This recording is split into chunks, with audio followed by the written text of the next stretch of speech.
in what Ascent Green could do for Uganda.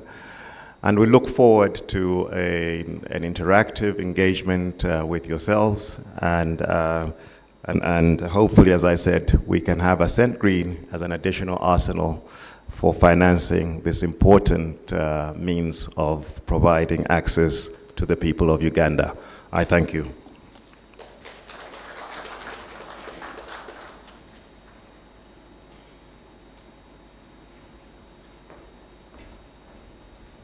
Thank you very much, Mr. Kapika. I think we now all have some kind of idea about what this consultative workshop is all about. It is about money, and I think money excites everyone. Okay, so we expect all your ears to be tuned, we expect your minds to work, and by the time we come to the end of this, I think we should all be on the same page and support this proposal. Allow me at this time to invite representing the sector ministry, the ministry responsible for energy, Engineer David Birumaso, to come and speak to us and give us some remarks from the ministry. You're welcome, Engineer.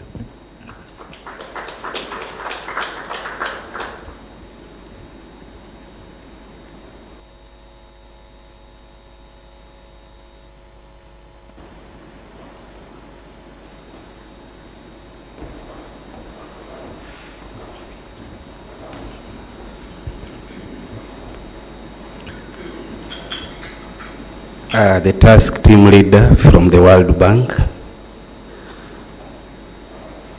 the managing director, UECCC, representatives from the Ministry of Finance, ladies and gentlemen, all protocols observed, and team online, good morning, everyone. I have been caught off guard because I didn't know I will speak, because I trusted my commissioner was present. Unfortunately, he sent me a message and he told me, you are going to step in my shoes. They are a little bit big, and he did not give me what to say. That means I have to speak from what I know and from my mind. But I believe whoever is here is an expert in one way or the other. At least I know, and I have seen people here whom I have worked with in the energy sector, who have a lot of experience in the energy sector. But for today,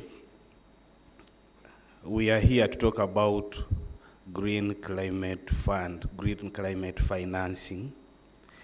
And as we've heard from the task team leader from the World Bank, the Ascent Green Climate Project is being prepared. But what is the situation like as we stand today? Everyone here could be aware that we have our ambitions as a country, that by 2030 we want to see universal access to sustainable energy. And we have laid down a number of strategies where we are saying access to electricity will be both by grid and off-grid. Today, when we say that our access is about 60%, we are talking about 38% being off-grid. And that speaks volumes about the importance of off-grid solutions, including distributed renewable energies. I will say that in Uganda, renewable energy is already distributed. It's everywhere. The challenge is how do we harness that redistributed renewable energy? I'm not sure whether there is a village in the country where there is no solar. Except if, of course, there are areas I've not reached, but I'm very sure every village in Uganda has solar. And if that is true, then we have distributed renewable energy.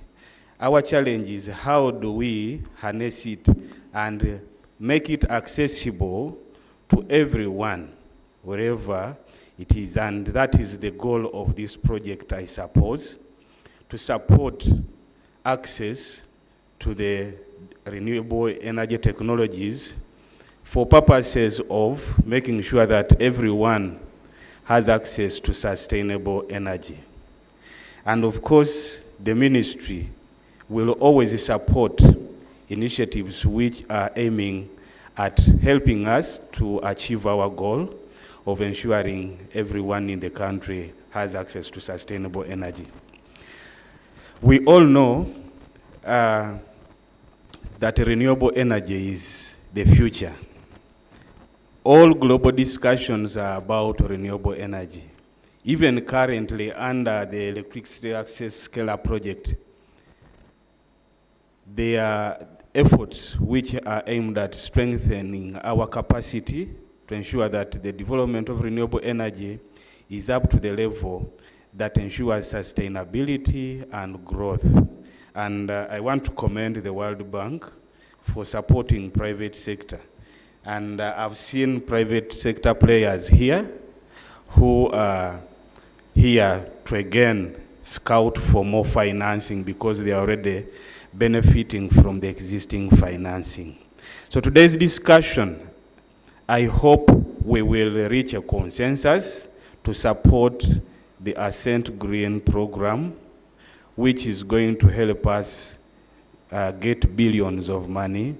I saw 2.5 billion US dollars. I can't imagine what that can do, but I know it can do a lot. It may not be enough, but it can help us reach somewhere. And I want to wish everyone successful deliberations for God and my country.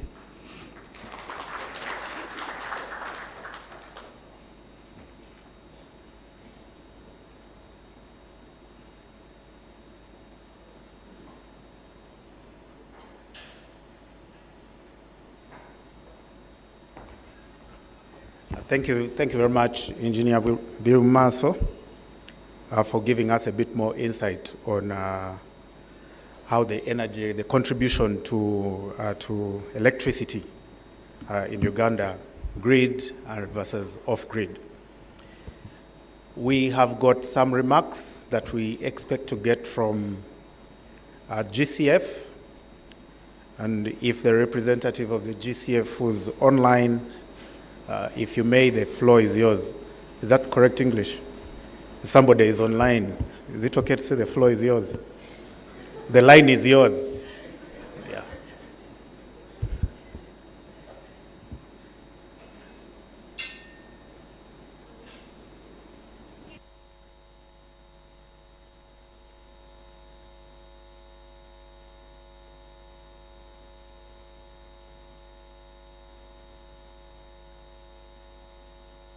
So Mary, yes, can you hear?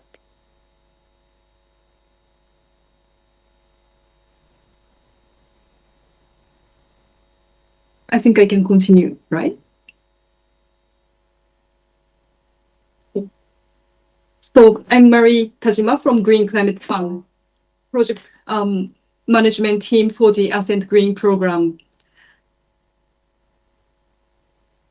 and also a country focal for Uganda. On behalf of the Green Climate Fund, I'd like to express our sincere appreciation to the government of Uganda, particularly the Ministry of Finance, Planning and Economic Development, as the national designated authority for Green Climate Fund, and the Ministry of Energy and Mineral Development, and other relevant ministries for their continued leadership and commitment to inclusive, low emission, and climate resilient development. We also extend our appreciation to the World Bank for its strong partnership and sustained engagement with national stakeholders throughout the preparation of this regional program. Access to clean and affordable energy is a cornerstone of both sustainable development and effective climate action.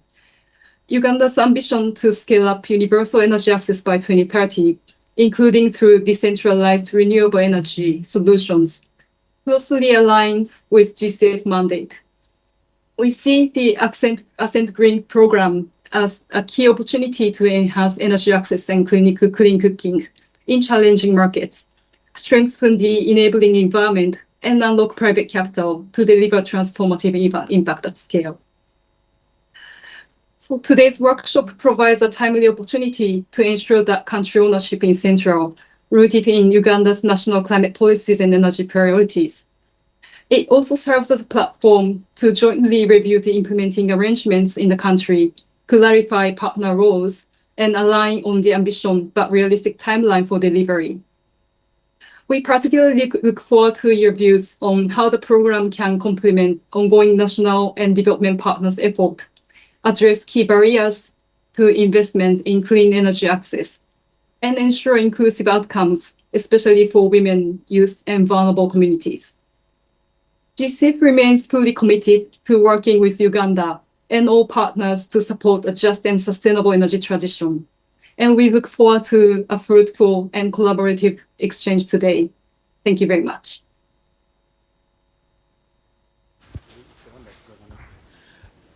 Thank you very much to the representative from GCF. And I meant to understand that she's in South Korea, so it must be dark that side or getting late. In Uganda, we've just had breakfast.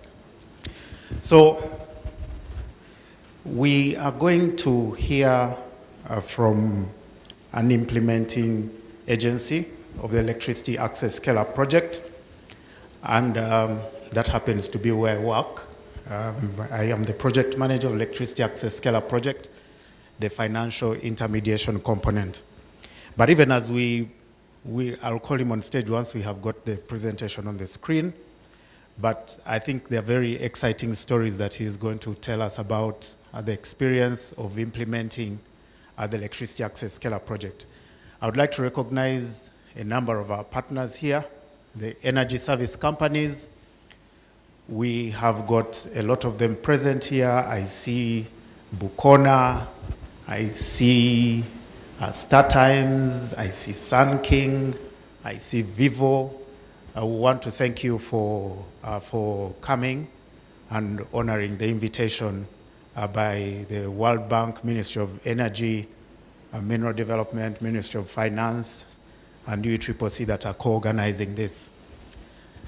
So it is a privilege for me at this time to invite to the stage Mr. Roy Nyamutali Baguma, the Managing Director of UCCC, to take us through the experience of UCCC in implementing the off-grid activities of the Electricity Access Scale-Up Project. Thank you.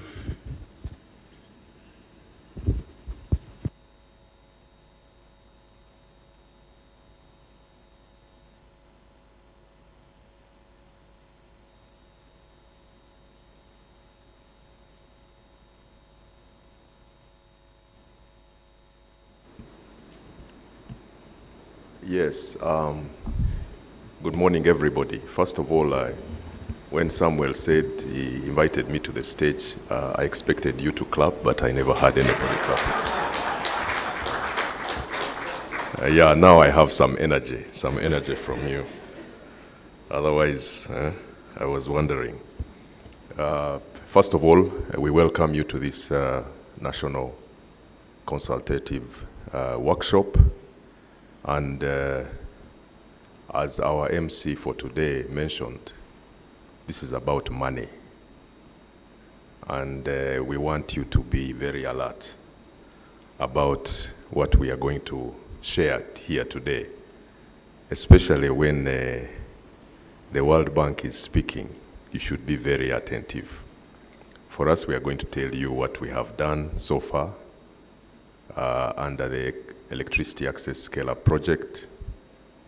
We have had some successes, we have had some challenges, and we are also, much as we have had some good success stories, we are also a work in progress, and we rely on you to give us feedback so that we can further improve these programs. The challenge is big, but we all need to work together to be able to deliver a very good story at the end of the day.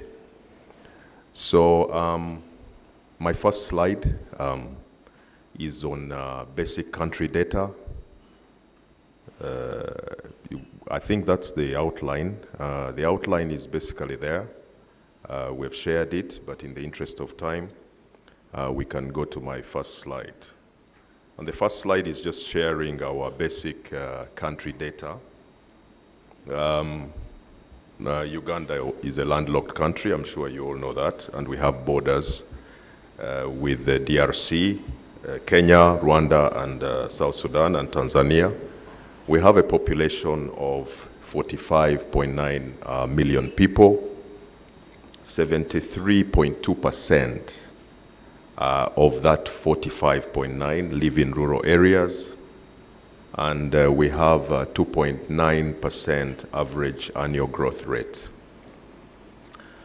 Our GDP as of 2023 in United States dollars is 48.7, and the GDP per capita is $1,003. So we have a summary slide, the next one, which is the energy situation. Under the energy situation, we have two sub-slides. One of them is referring to the main source of energy for lighting.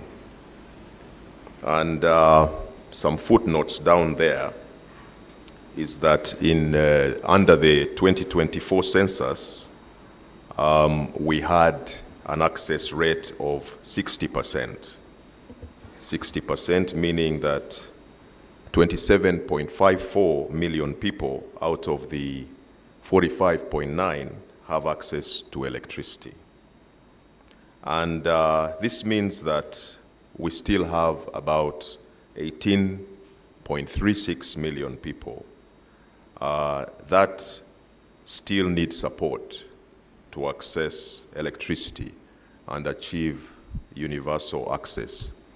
SDG 7 talks about access to affordable, reliable and sustainable energy for all by 2030. So the task is at hand. This is only 5 years to go. We have a more dire situation when it comes to the use of clean energy for cooking. And according to the census of 2024, 3.8% of the 10.8 million households, that means 412,000 households in Uganda only use clean sources of energy for cooking. So the next slide now just talks about us and what we are, why we were established, and what we are doing to address the financing challenges to facilitate increased access to clean and modern energy services. So the backdrop is that in 1999, government of Uganda adopted a power sector restructuring and privatization strategy, and the aim was to attract investment into the power sector in generation, distribution, and access. And a key feature was to introduce private sector participation in the industry, in existing operations, and in the financing and management of future investments. Along the way, and that also led to the unbundling of UEB, if you recall, and the establishment of UEDCL, UETCL, and UEGCL. But along the way, it was noted that there were still barriers to private sector participation, and specifically the barriers were of a financing nature, and that is what led to the establishment of the Uganda Energy Credit Capitalization Company, which started operations in 2009. And this company was specifically established to address the mentioned financing barriers which are there, which I will not go through one by one, that were affecting effective private sector participation in the financing of renewable energy projects and programs. And we were therefore established to facilitate investments in the renewable energy sector, but with a particular focus on enabling private sector participation.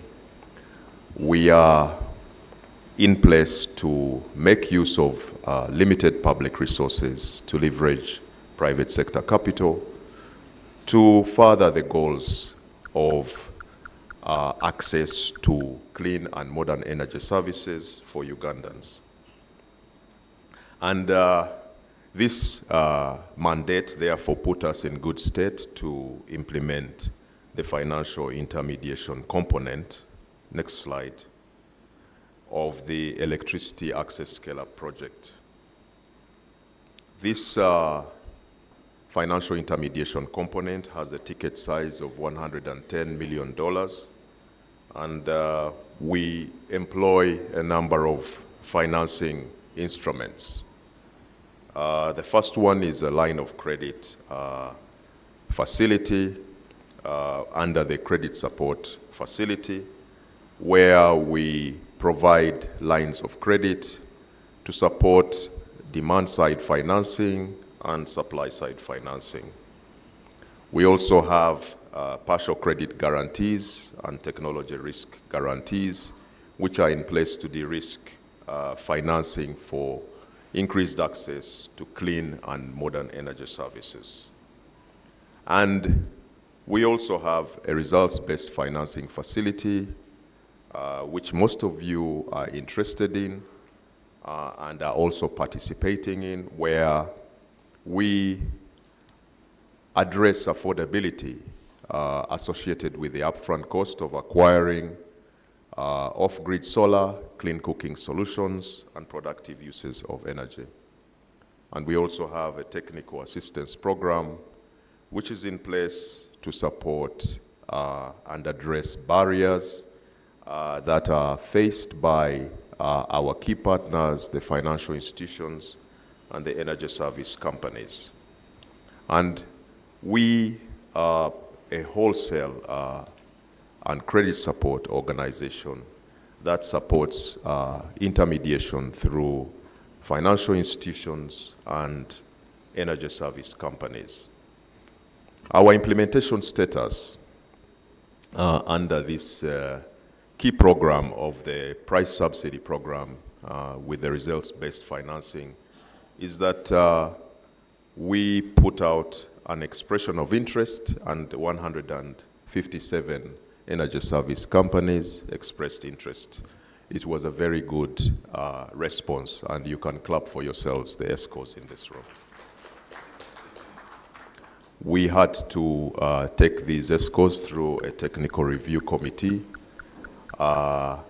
with representation from the Uganda National Bureau of Standards, so that we could assure quality for the end users.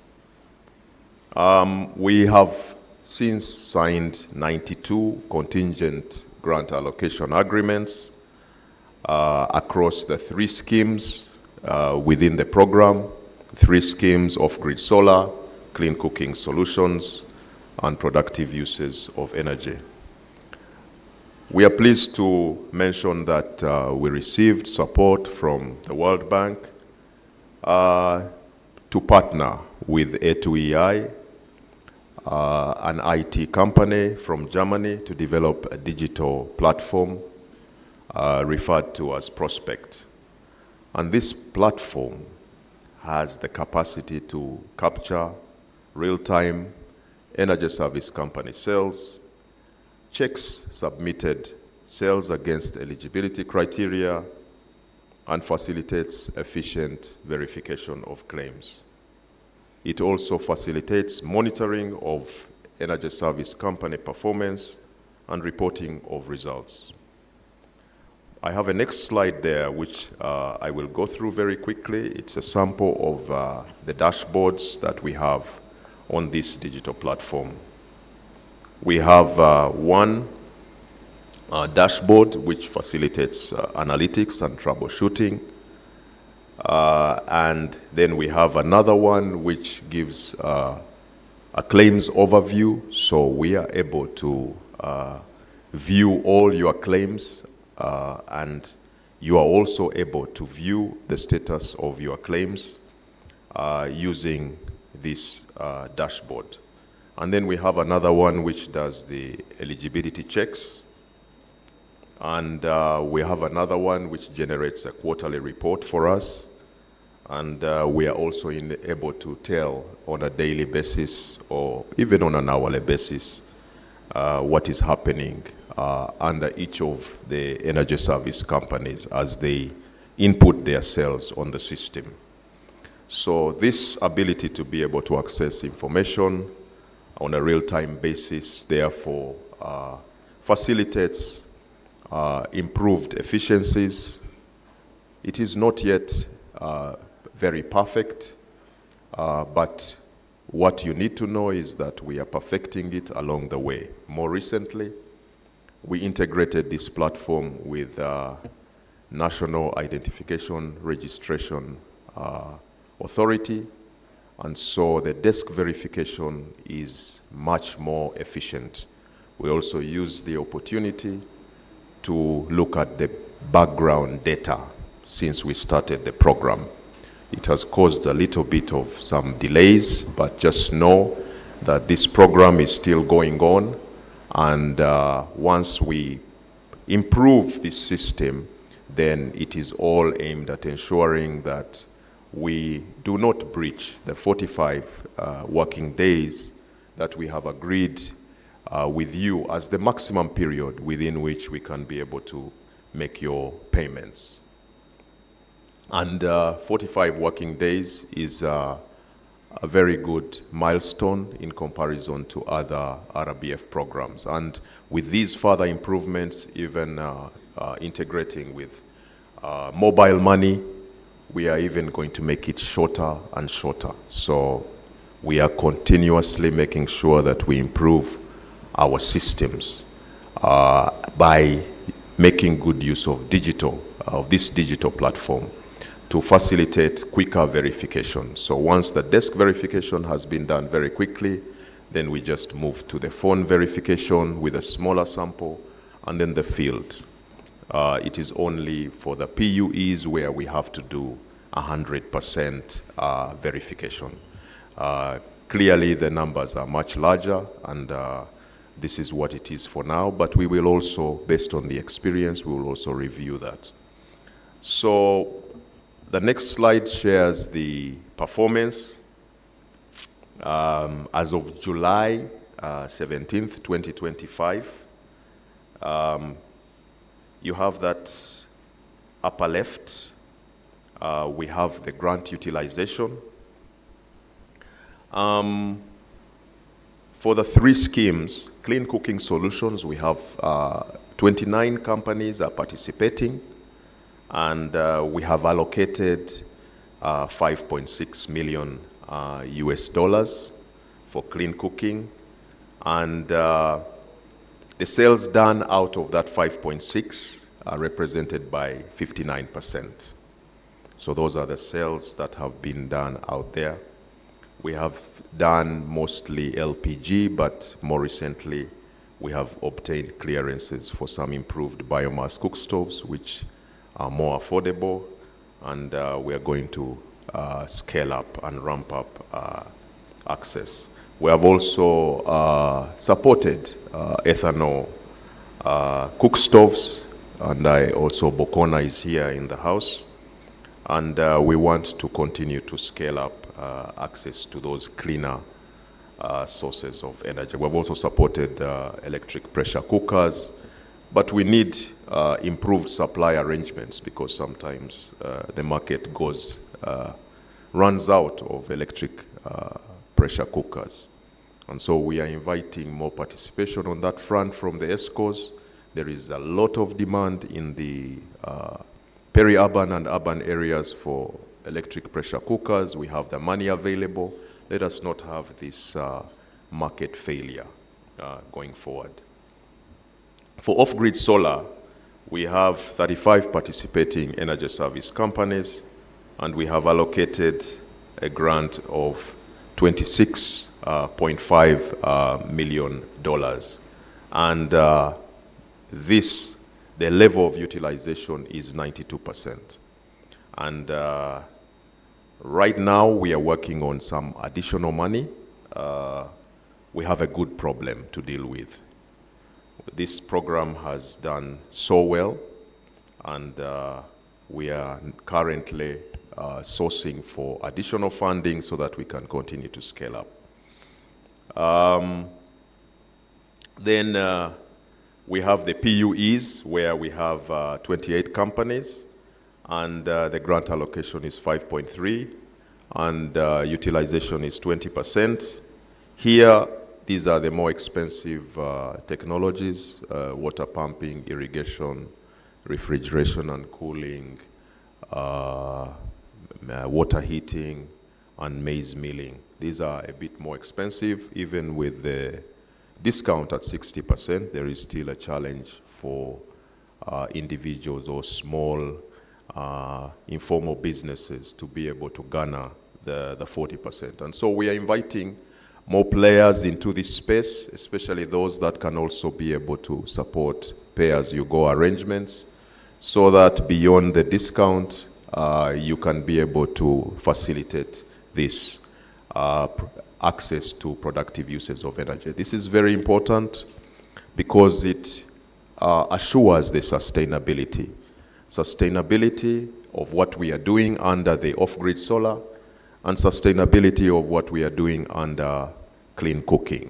If you can be able to address income generation, then you have assurance for sustainability. Then when you look at the right-hand side, the cumulative sales, we have our project targets there for off-grid solar. It's 142,000 by 30th June 2027. So far, the verified sales that we have paid out is 146,898.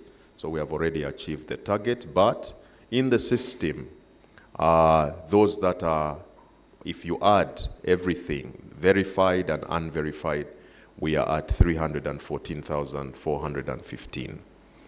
Yes, it is a good achievement in project terms, but if you consider what we shared with you, with about 4 million households not having access to electricity, this is still a far cry from what we need to achieve by 2030.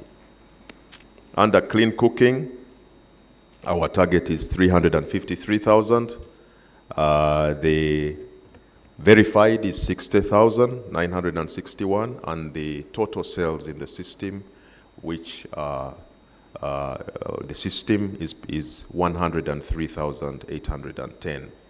And for the productive uses of energy, our target is 9,000, and we have 766 verified and paid out, but the total sales is 1,505. We need to do more on productive uses. We need to bring in more players that can be able to support us, to blend our subsidy so that people can be able to access PUEs, which will generate income. We have the next slide is about PUE testimonies. There is a lady there on the left. She's in Namayingo, Sigulu, and her testimony is good. She says the solar fridge has been very helpful. During the dry season, she used to have to sell all drinks, and she couldn't meet the demand because the fridge was small and could only accommodate a few drinks. Now she's in a position to store and sell beyond and preserve perishability of the soft drinks.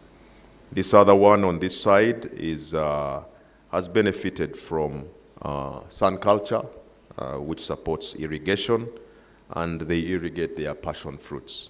And through irrigation, they can be able to assure themselves of consistent yields, and they can plan their income, and they can assure themselves of mitigation against climate change. The next slide, please. So under the credit support facility, where we provide demand-side and supply-side financing, supply-side financing, we support working capital for the energy service companies. If you have unlocked the barrier of affordability on the demand side, you need to sustain supply of the clean energy technologies. And here we have 9 participating financial institutions that have accessed credit facilities to date. 6 are regulated by the central bank, and 3 are regulated by the microfinance regulator.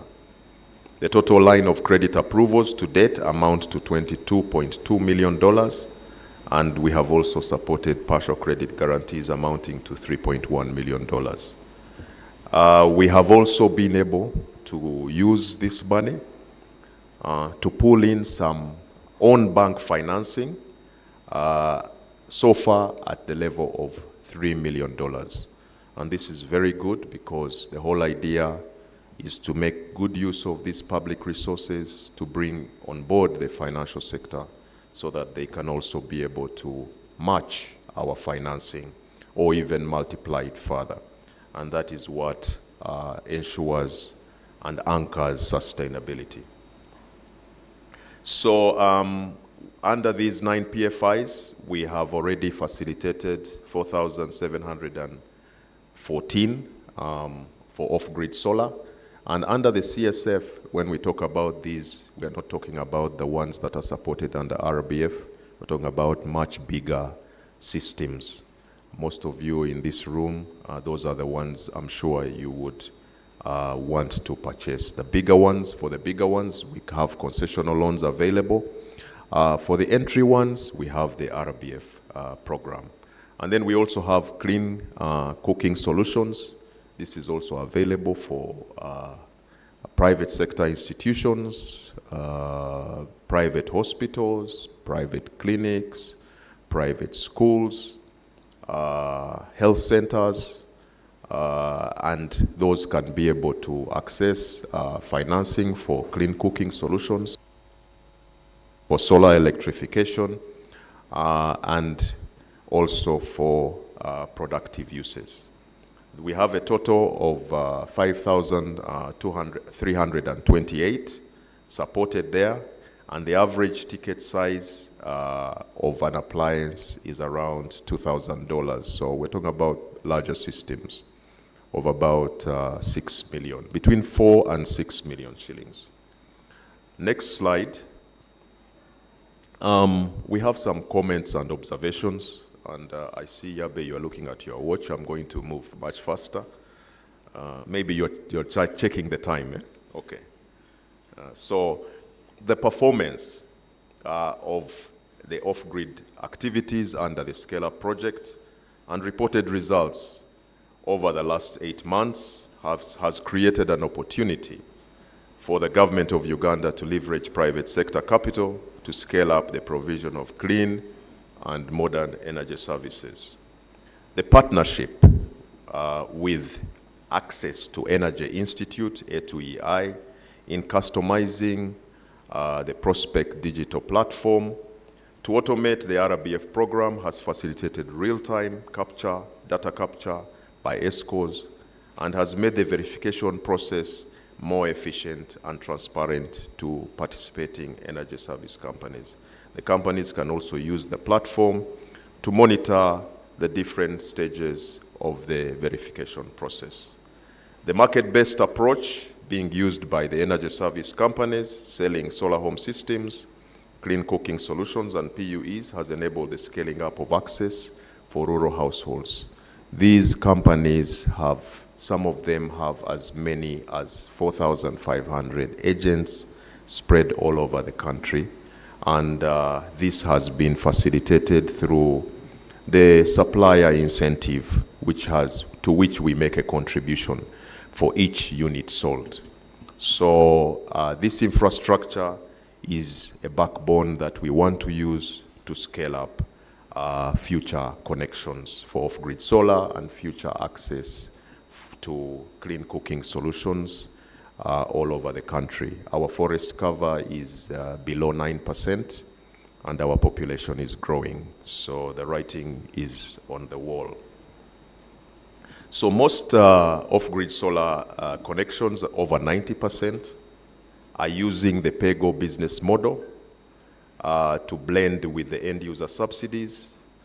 Before we started, the pay-go default rate reported by the top 3 energy service companies that have delivered most of the connections, they had an average default rate of 34%. But with this intervention, the default rate of the pay-as-you-go has reduced to about an estimated 10%. So this is something that, in addition to delivering the end-user subsidies, we are also strengthening the energy service companies and developing markets, new markets for them, which they can use to scale to sustainability. And once they enter those markets and they are business parties, they then begin to develop other business proposals that can help us to deliver PUEs and sustainability. The off-grid solar momentum is real. Currently, we are under a lot of pressure for additional allocations. The smart end-user subsidies have catalyzed demand across underserved communities in the refugee host districts and the refugee settlements. The supplier side incentives under the project have contributed towards the establishment of distribution networks across the country, and the opportunity for scaling up access has never been greater than it is right now. The next slide, we talk about some challenges. Yes, we have some challenges, but as I have been alluding to it, we need to work together to improve further this program. This is the largest RBF program in Africa, probably even a bit beyond Africa. And it is, if we strengthen it, it is going to be a very good benchmark on how we can, how the whole world can be able to scale access to energy, especially in remote areas.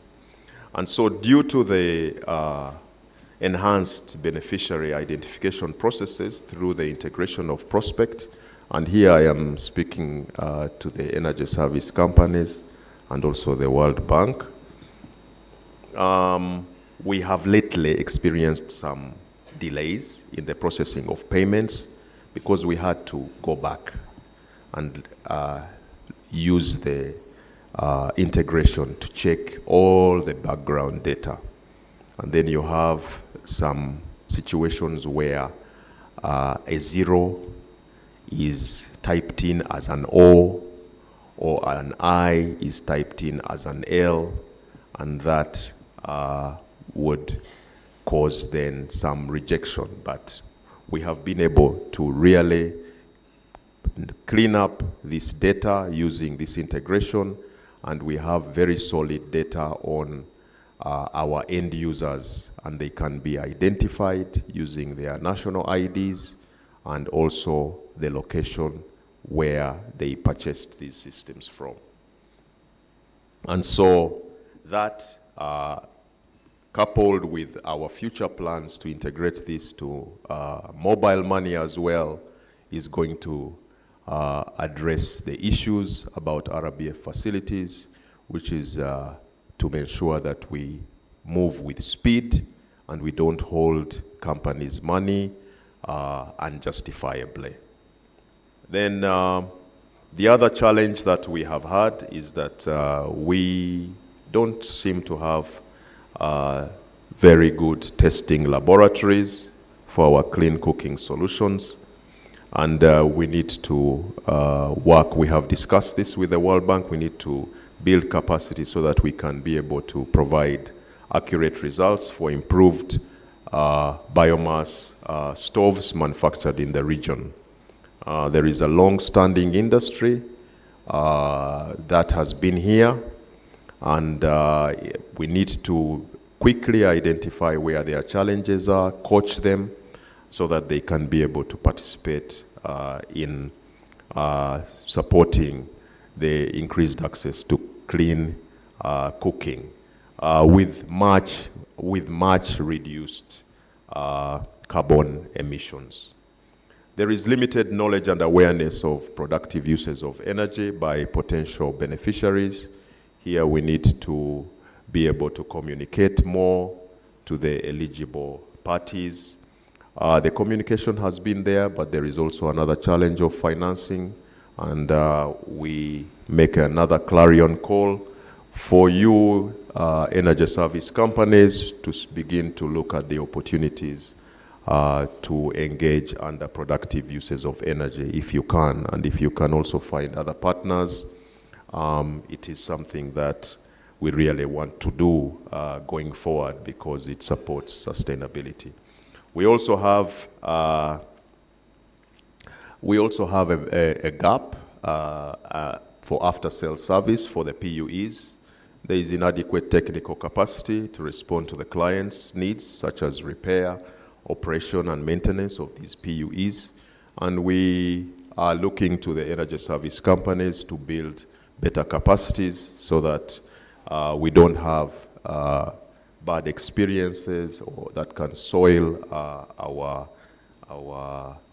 successes in promoting these PUEs. The PUEs is really the solution, and it covers a number of areas. It provides employment, it improves income, and then it also addresses the access challenge. But even beyond that, it also addresses other areas, health, education, which are all sustainable development goals and measurable. We also have noticed that we have within government, we need to coordinate a little bit more on the different programs that are available. Because we don't want to send different messages. Ours is to facilitate market-based approaches, but we also have some other programs for irrigation where they provide 100% grants. And it would be good if we want to support these companies on a sustainable basis to help them to develop sustainable markets that they can rely on. We can be able to de-risk through RBF programs, but a mix of programs where you are giving 100% and another one where you're giving 60% provides different signals. And we have had situations where some of the customers that we would support under irrigation are waiting on other programs where the grant is 100%. So what is the way forward from our perspective? The way forward. We have mentioned that this is what we are doing is a work in progress. The gaps are big.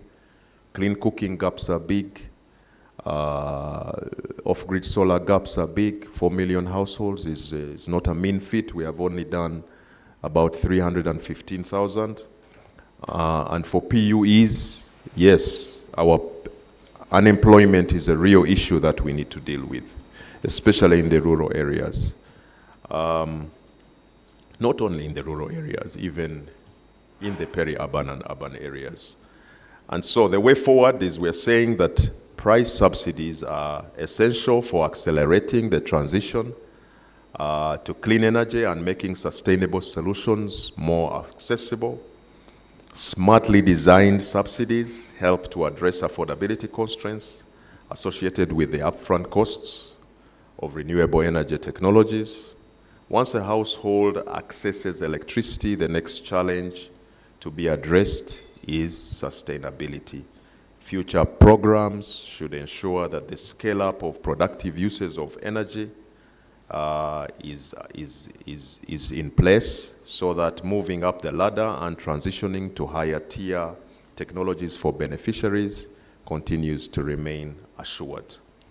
Increased uptake of PUEs can improve livelihoods across a range of development areas, including higher income generation, job creation, more household savings, increased food and water security assurance, reduction in food contamination and diseases, better health infrastructure, and greater economic empowerment for women.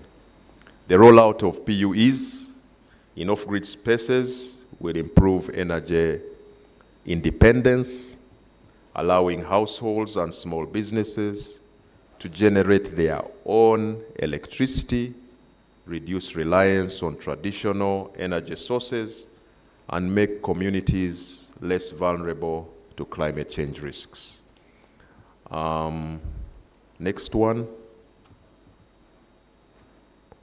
Yeah, next one is our address.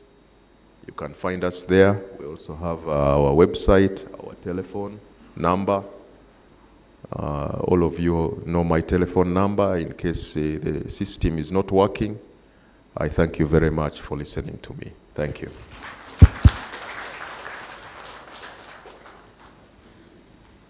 Thank you very much, Mr. Roy Baguma, Managing Director for UECCC. The presentation will be shared across for those that need it. Then the numbers that have been shared, especially the impact numbers, in terms of how the project has performed, how the different programs are doing, especially the RBF, will also be shared so that you can see.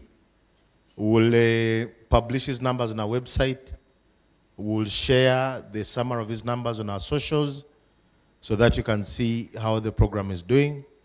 And this is all thanks to the energy service companies that have agreed to partner with us to ensure that this program is successful.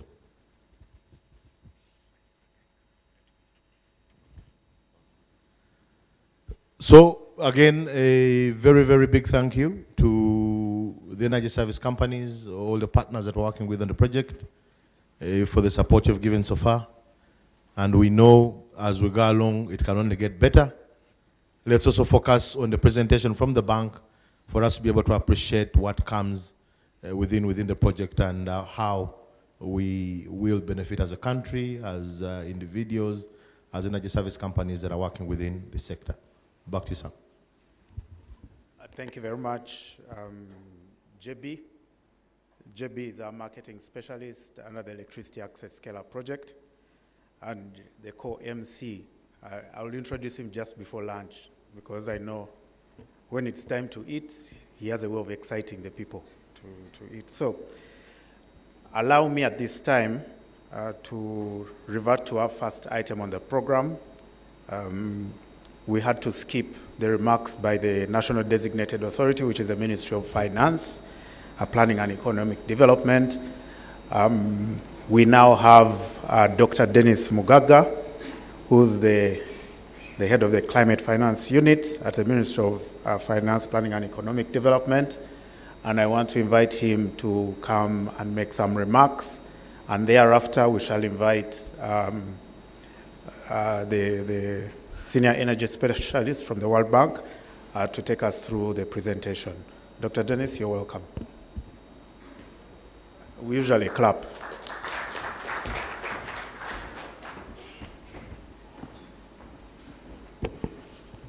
Good morning, everyone. Apologies for coming in late. I've actually been with the World Bank. We are developing the country climate and development report for Uganda. And today we had a presentation with the Permanent Secretary, Secretary of Treasury of the Ministry of Finance. And I play a very critical role because we've done this in collaboration with the bank. I can't be there when my boss is asking questions, but I knew I would have an opportunity to come here and share with you what the NDA of Uganda is actually looking forward in this project. As introduced, I head the Climate Finance Unit in the Ministry of Finance. I'm sure most of you have heard about it, and I'll just share a little bit of our mandate. We are mandated to raise climate and green financing for Uganda from both national and international sources. And we also are tasked to ensure that when these resources are mobilized, they are efficient, allocated, and utilized. So that speaks to performance of this project also, because there's a direct linkage between implementation and resource mobilization. If you don't perform well, then resources can't flow. And then lastly is we are also tasked to increase institutional coordination and help the different agencies that we work with and stakeholders to build their capacity to attract financing for climate and green action.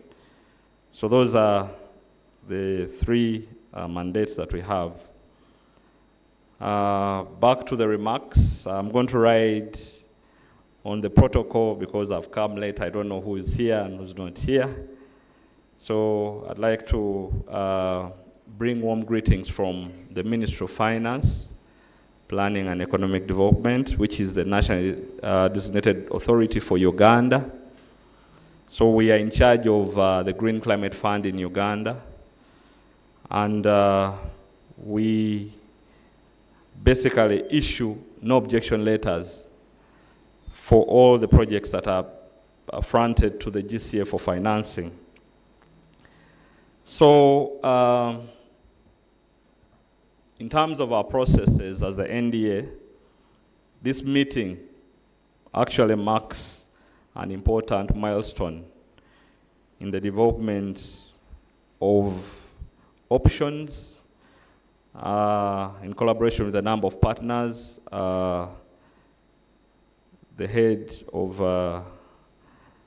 UECCA, sorry, the managing director, UECCA, was here, and I think he has given you an outlook of how this project is. And we think that this project is actually going to contribute to accelerating green, clean energy access and climate resilience through the global Ascent Green Initiative, because we are part of a number of other countries that are also benefiting from this. As the NDA, we are committed to ensuring that all GCA-funded projects in Uganda are country-driven. Mark the word country-driven. And they are aligned to our national priorities to deliver transformational, inclusive, and sustainable impacts. Now, the most important national focus documents that we are looking at in the Ministry of Finance are the NDP4, and then the 10-fold growth strategy that Uganda recently launched. So as we undertake this, we also have to align whatever interventions to our indices, because that is our Bible in terms of delivery of climate action. So we have to ensure as a Ministry of Finance that as we develop this project, all these different key documents are followed to the letter.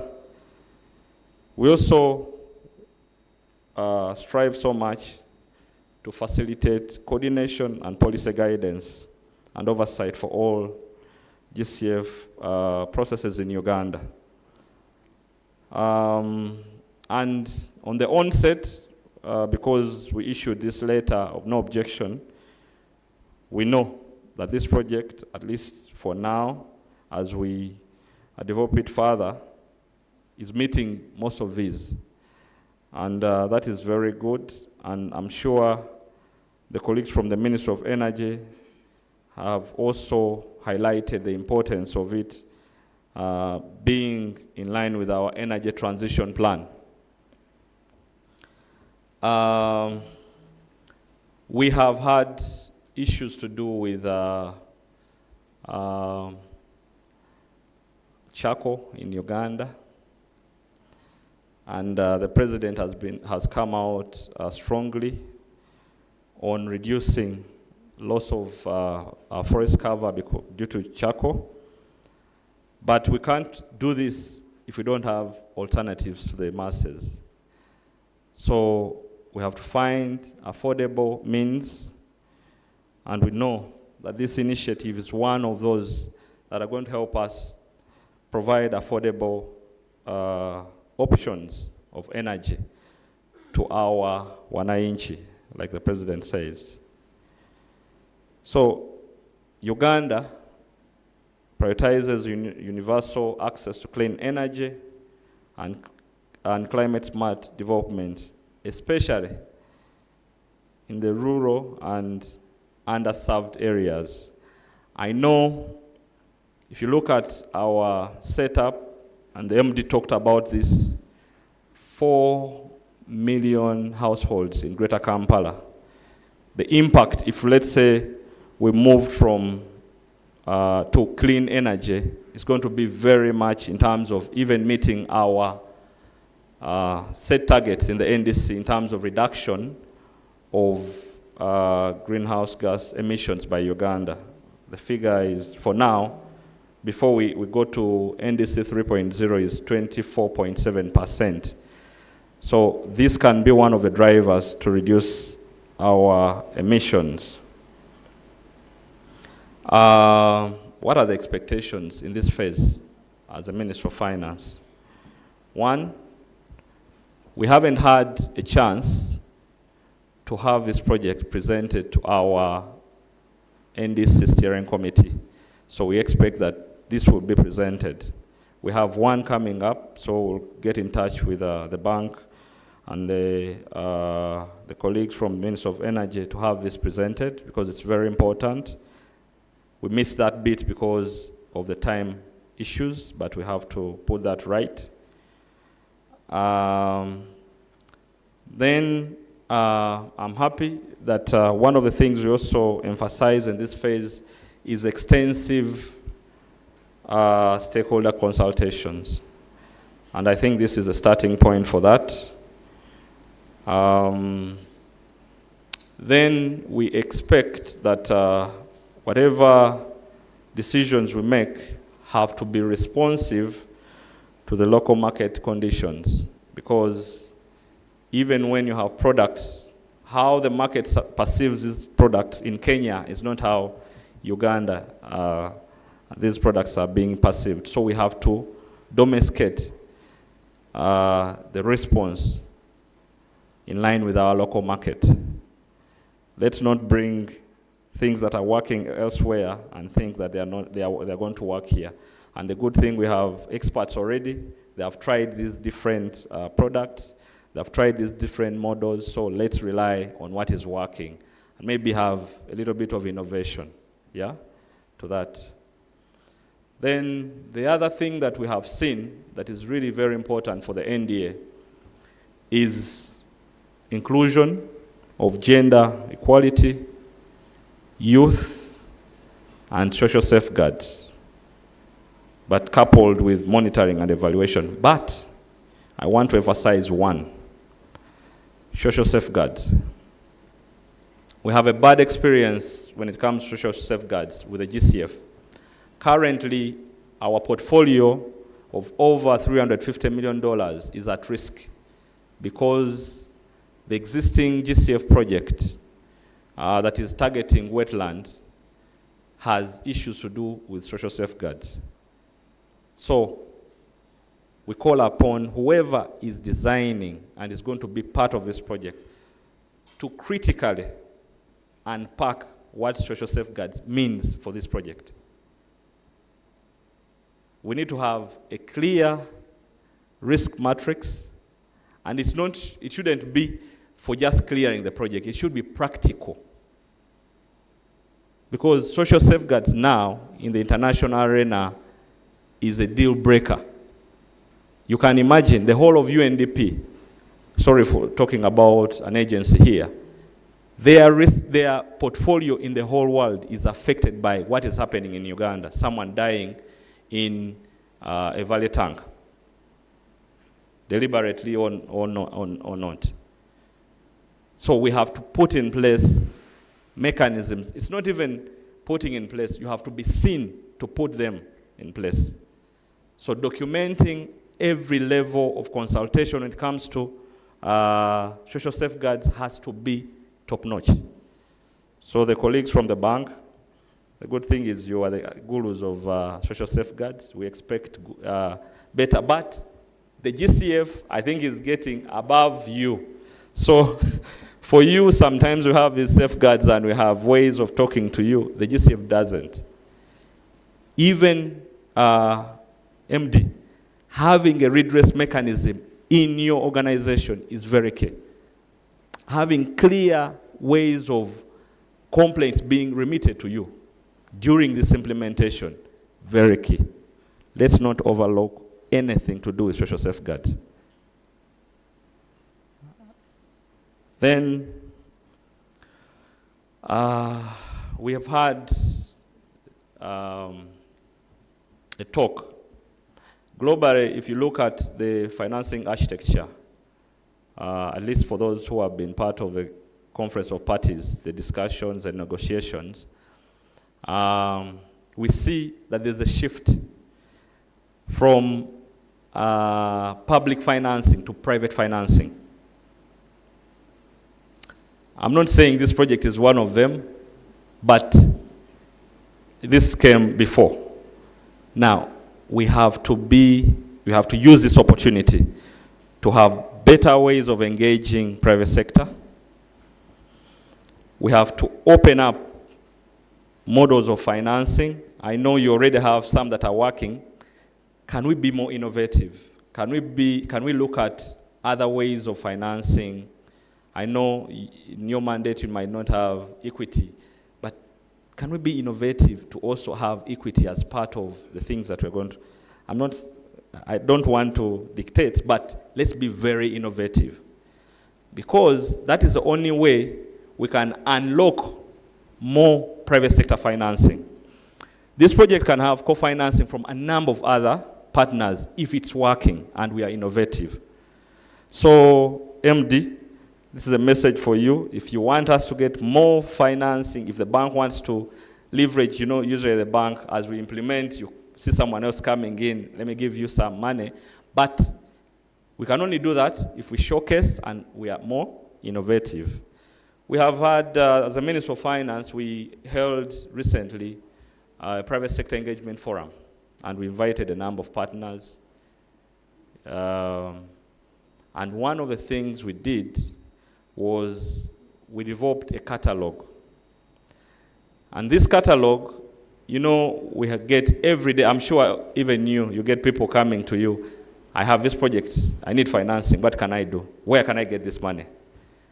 So we saw that as one of the things that are actually deterring private sector coming into the space. We have guided them in the National Green Taxonomy, but then now, where's the money? So what we've done, we've actually, and we'll work with you, we've developed a catalog that shows all forms of financing, windows of financing that are existing internationally and locally. It is work in progress. We actually have, for now, over 60 windows for private sector in all instruments. And we actually go ahead and show you areas of focus. And some of them are aligned to either clean cooking or other forms of action for the private sector. So can we also have this partnership build on top of that? We could actually see maybe some financials being showcased under the catalog to facilitate this work. Lastly, I want to commit on behalf of the Minister of Finance that we are going to provide all the guidance during this phase. We also provide backstopping in case you need any from us. And we will continue along the journey until the money starts flowing. Then, lastly, visibility in implementation. This project is a GCF-funded project. So it is, by essence, a Government of Uganda-funded project. So when we are showcasing, when we are making this project visible, Uganda first, the GCF second, and the World Bank comes and other partners. I want us to be very clear on that. Uganda first, the GCF, and the World Bank and other partners. I hope we are very clear on that. If you do that, I'll be very happy. I thank you.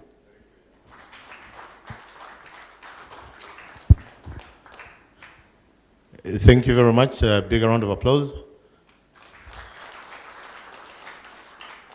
My earlier remarks were to the effect that we need to follow the discussion and be able to understand how we're able to plug into this fund. And specifically for the ESCOs that are represented here today, important for us to understand what this fund means to us and how we can be able to plug in and how we derive a direct benefit as and when this proposal is done. Ladies and gentlemen, allow me invite Ms. Yabe, Senior Energy Specialist from the World Bank, to present to us. Please pay attention. We shall ask questions, but we want to be marking you. But pay attention to our presentation. There's a lot for us to be able to pick from it.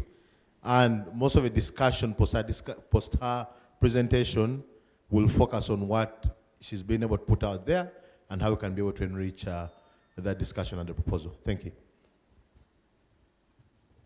Thank you, MC, and thank you everyone for taking your time to join this Ascent Green consultation workshop.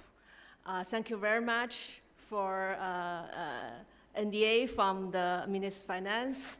Thank you for Minister of Energy and Mineral Resources, UECCC as the implementing agency of the ESP project to co-organize this GCF Ascent Green proposal consultation workshop.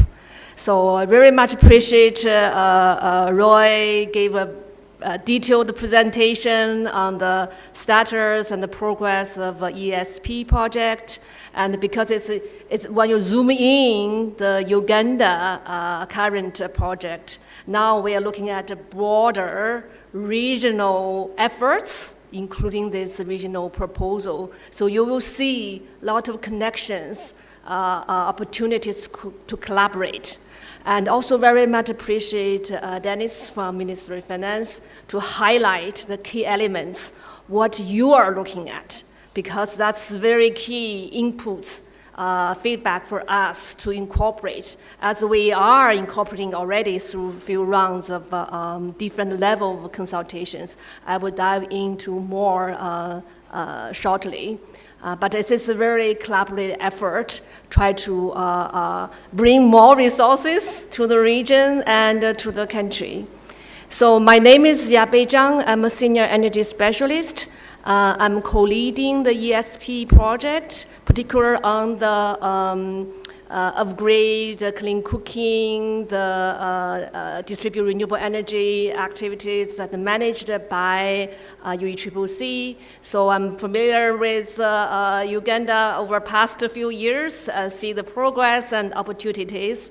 I'm also working on Ascent regional program, including leading this Ascent Green GCI proposal with the aim to bring more resources to the region. So before I dive into the detailed proposal, I want to get a sense in terms of our current participants. So who are from the private sector? Raise your hand. Okay, great. I see at least half. So you are the focus of our proposal. The aim is to help you to grow your business, to make your business more sustainable, so you can deliver renewable energy solutions, access solutions to the region, to the country.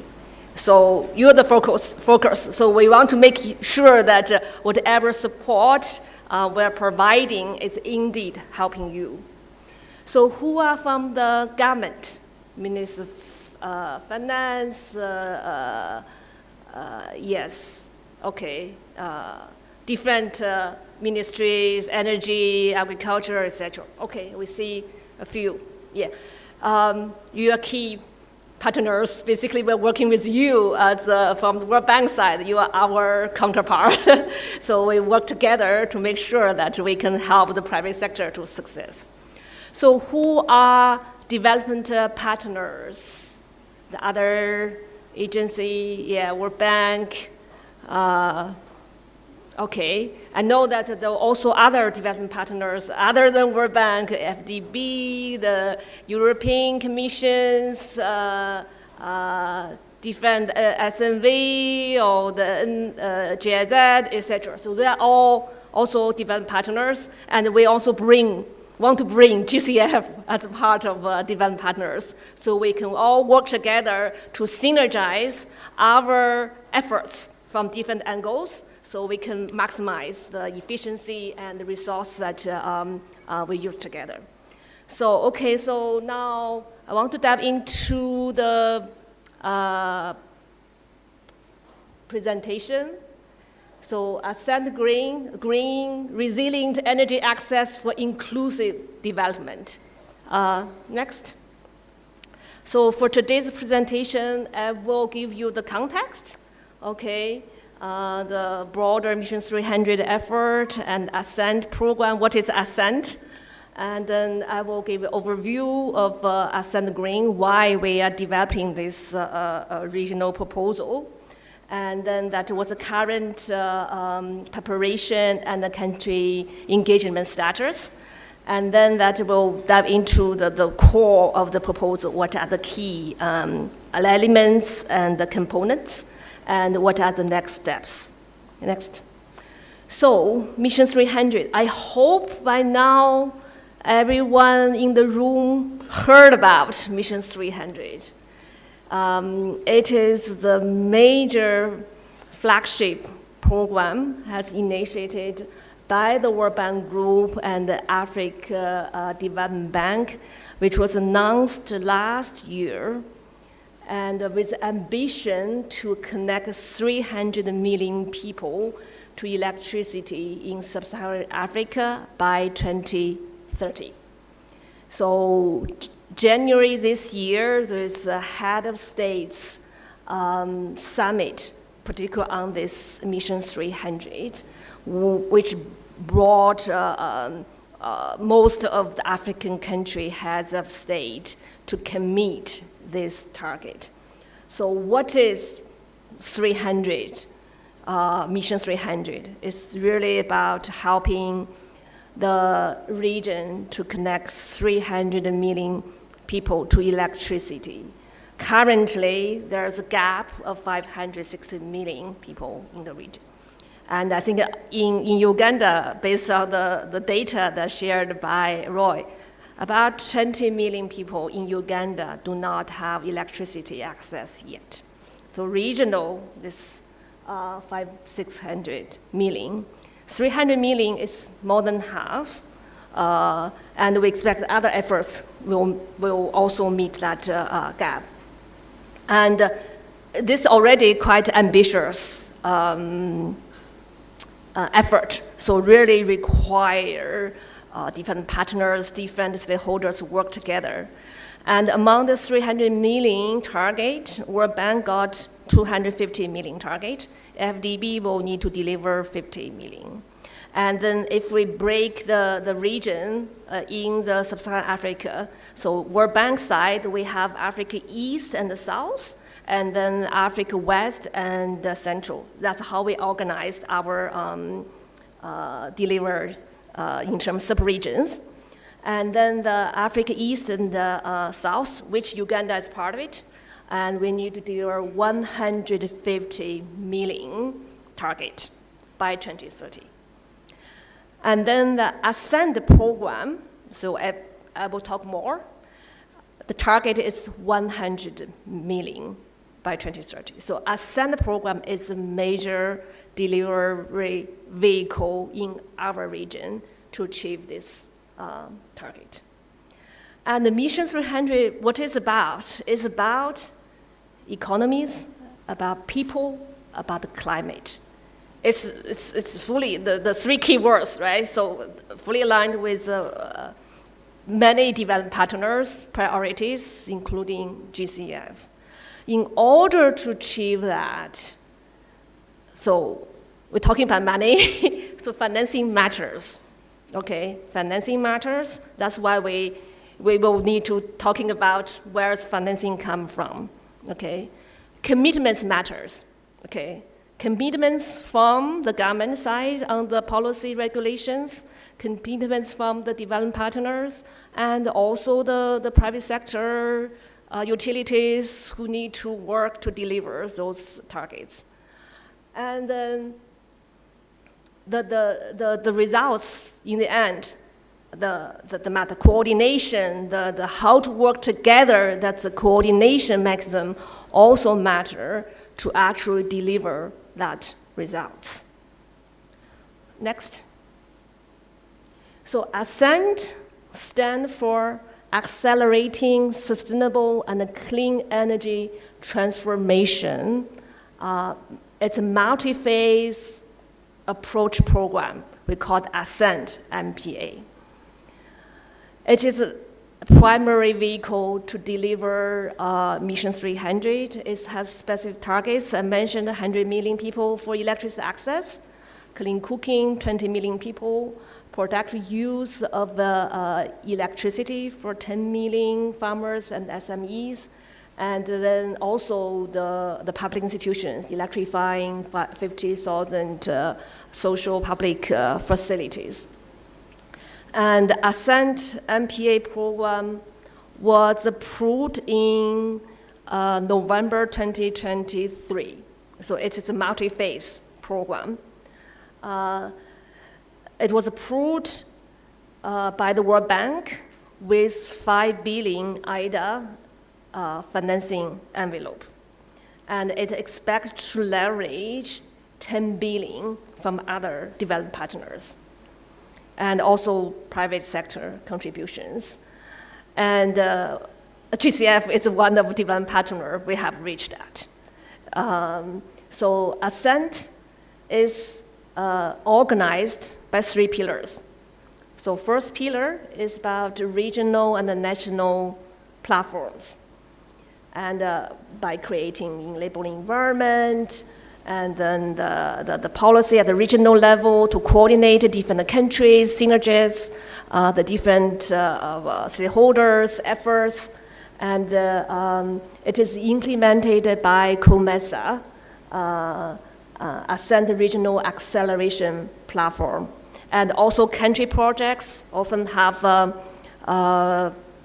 the national level coordination that aligned with a regional platform. Uganda currently not a formal Ascent country yet. Okay, So we are working, but the EASP projects, the whole setup, the access target objectives fully aligned with the Ascent program. So we are talking about how to formally include Ascent Uganda as part of Ascent program. So currently it's in our pipeline, and we're working to build on ESP progress and to continue to further scale up the access targets. Then pillar 2 is about the expansion of national grids. So that's often that at the country projects, working with utilities, it's about grid extension, strengthening, etc. And then pillar 3 is to scale up distributed renewable energy and clean cooking. So this is the pillar that we focus on. This is a pillar that the current ESP, UECCC managed activities focus on. And it's also the Ascent Green proposal focus on. Okay, so we'll dive into more on this. Next. Okay, so this is an overview of Ascent Green. So why we are working on this regional proposal is to support the region that currently lack energy access. So particularly those living in remote and fragile conflict contexts to become more resilient in the face of climate change while also delivering the climate mitigation benefits. So through energy access in those hard-to-reach, more fragile contexts to deliver climate resilience and climate mitigation. So what it's about is basically to increase the scale, pace, and inclusivity and the sustainability of energy access expansion. It has an ambition to benefit 40 million people, so basically through the DRE solution. So the region for the 300 million target, we talk about the just 300. So roughly 50% energy access target will be met by distributed renewable energy. So that is basically aligned with Uganda's current access status. So for Ascent in the East Africa and the South region, we see 100 million connection, and then that 40%, 40 million beneficiaries are expected to be met through the DRE solutions. Okay. So we will basically leverage for this proposal is to leverage the private sector to deliver DRE solutions to those target population, which are often far from grids or too expensive for grids to reach them.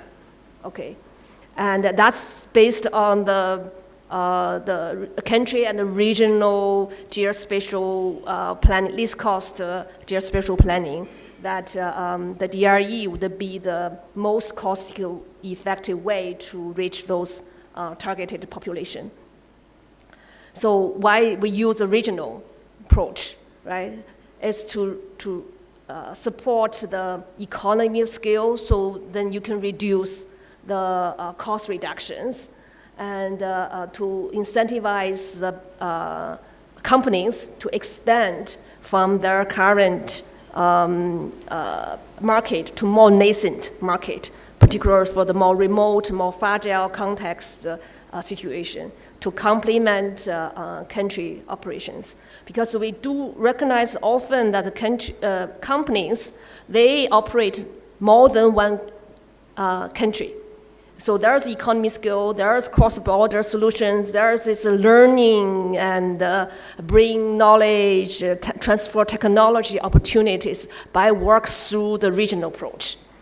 And we will scale up POE, leading to revenue increase and diversification. So it's great that Roy already highlight in terms of looking forward, the emphasis on the productive use of energy. That's also the focus of this proposal.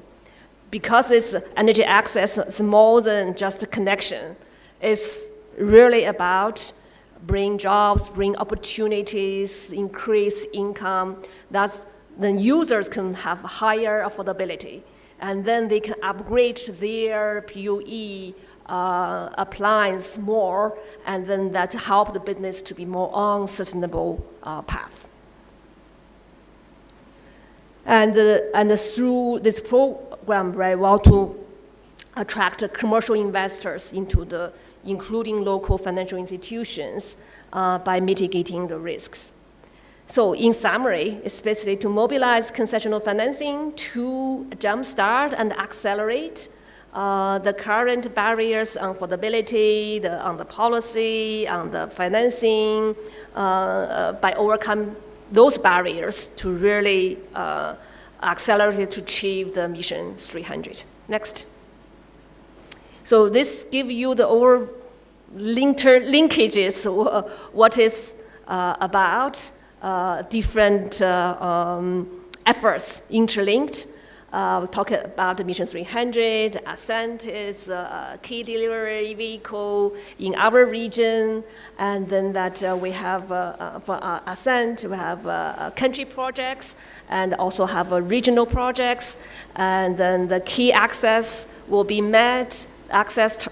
Will be met through grid extension and DRE electrification, and so Ascent Green is really about regional projects focused on the DRE solutions, and it's very much aligned with national development strategies, the country electrification strategy, clean cooking strategies, and of course that will contribute to the NDC's national determined commitments. So, next. And I talk about the Ascent overall. It includes the country projects. You see that there's already a number of country projects. The Ascent program has already approved, and there are pipeline projects that expect to be part of the Ascent MPA. So Uganda is in the coming pipeline from the World Bank side. And then we have a regional platform and facilities. For regional access acceleration platform, mentioned managed by COMESA, it's already under implementation.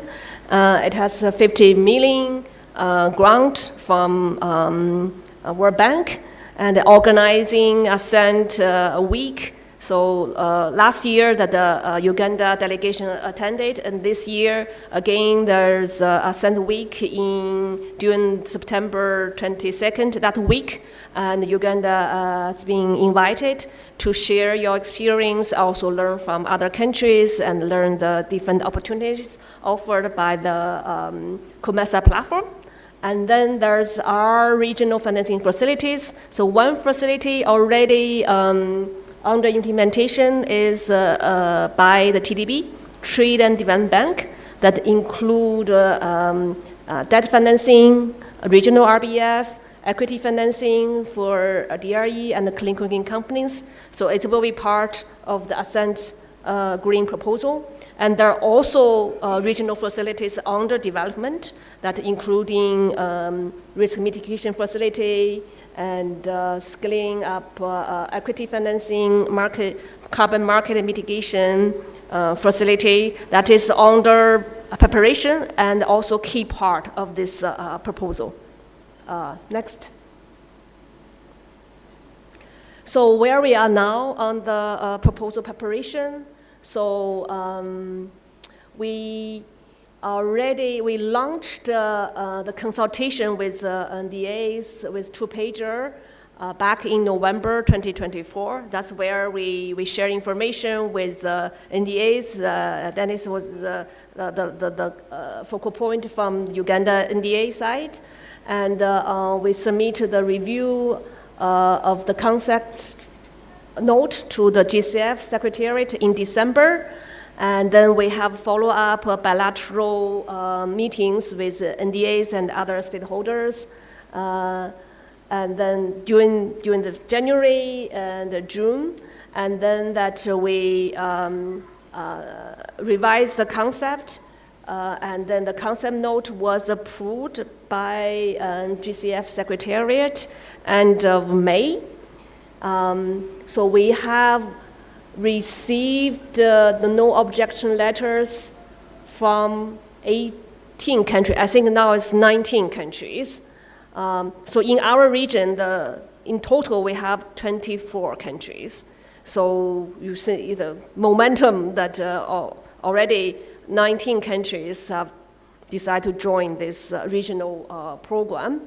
So we already had 2 webinars. So one webinar, first webinar was in January. So we had the consultation webinar with NDAs and other stakeholders.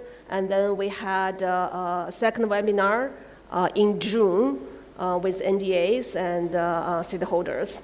And then that from July to September, we'll continue to have the country level consultation workshops to engage further at the country level. So Uganda is the second one. We had a first one in Rwanda last week. So Uganda, this is the second consultation at the country level. I just want to emphasize it's a continuous process.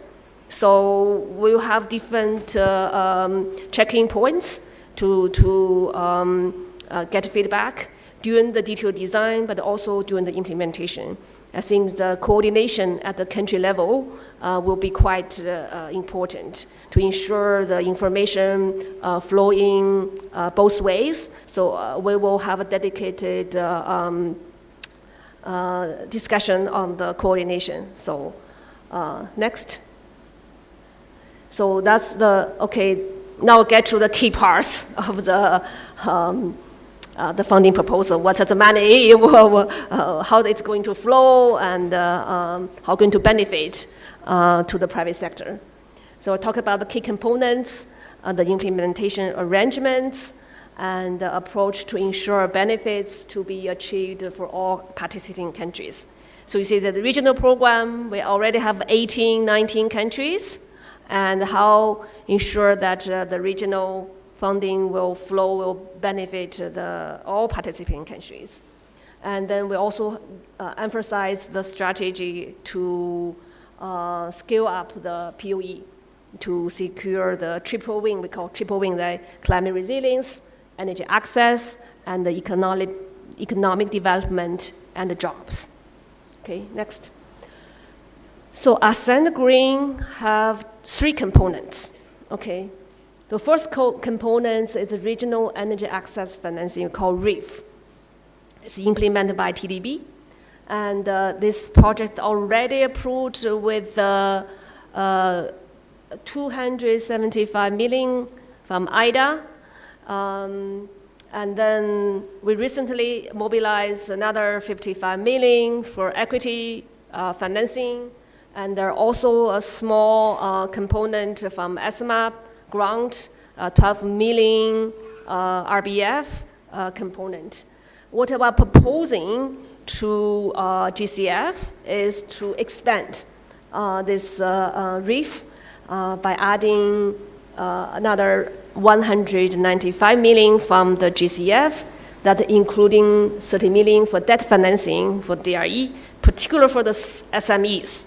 So TDB, they have a channel to engage with companies and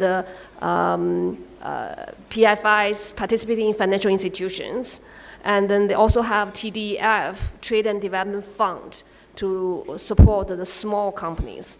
So basically, we request more concessional financing from GCF to blend to help small companies to access debt financing. And then that the main part is to significantly expand the regional RBF.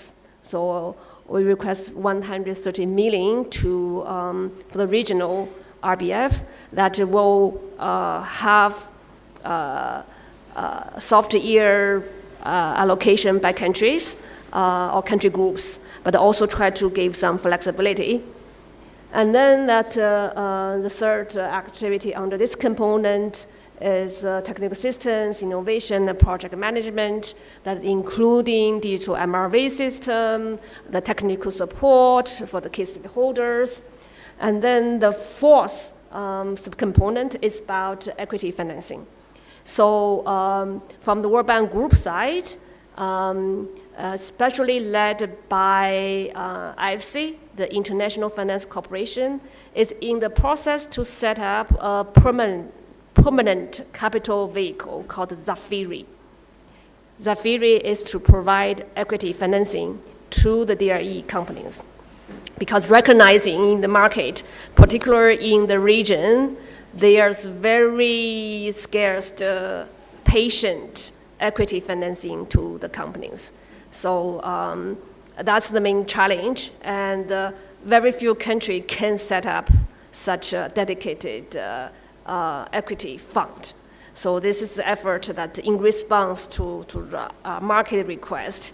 So our sister cooperation IFC is leading that, and mobilizing financing also from the anchor investors also include FDB, Rockefeller Foundation, Norwegian Development Fund, and then that this TDB, through this financing, will also become the shareholder of Zafiri, representing from the public perspective. So TDB is owned by the African governments. So they will invest in Zafiri and representing the African government ownership, and also align with government national priorities. And then component 2, we call RAFE 2, focus on de-risking instruments. So they will include 2 de-risking facilities. One is the risk-sharing facility that specifically will set up a guarantee fund and to provide guarantee to local financial institutions, so they can on lend to local currency lending to DRE companies. So we request 45 million from GCF to help to capitalize that risk-sharing facility, and they will be including the technical assistance to the financial institutions so they can get familiar and build confidence in lending to the DRE sector. And by having the regional facility, you can diversify the country risks. So that's also part of the value of setting up the regional facilities, because the country, the currency risks is better to be managed through diversification of the investment. And then the second facility is the carbon risk mitigation facility. Basically, this facility will provide the guaranteed floor price to purchase carbon credits. So that's already something that some bigger companies are using carbon finance, but the smaller companies often the high transaction cost, so very hard to tap into the carbon finance market. So this effort is to how to aggregate the small companies' transactions, provide the commitments to purchase carbon credits, and then aggregate also the buyers from institutions to facilitate such transactions. And it will leverage the current World Bank Group support on the carbon market development in the region. In particular, under Ascent, there's an Ascent carbon market development work stream. So I will talk a bit more about that, how we leverage that. It's not, this facility will not do everything, but rather to build on the infrastructure is being built. And we were asking 5 million from GCF for the technical support and capacity building, because it's very innovative, it's new.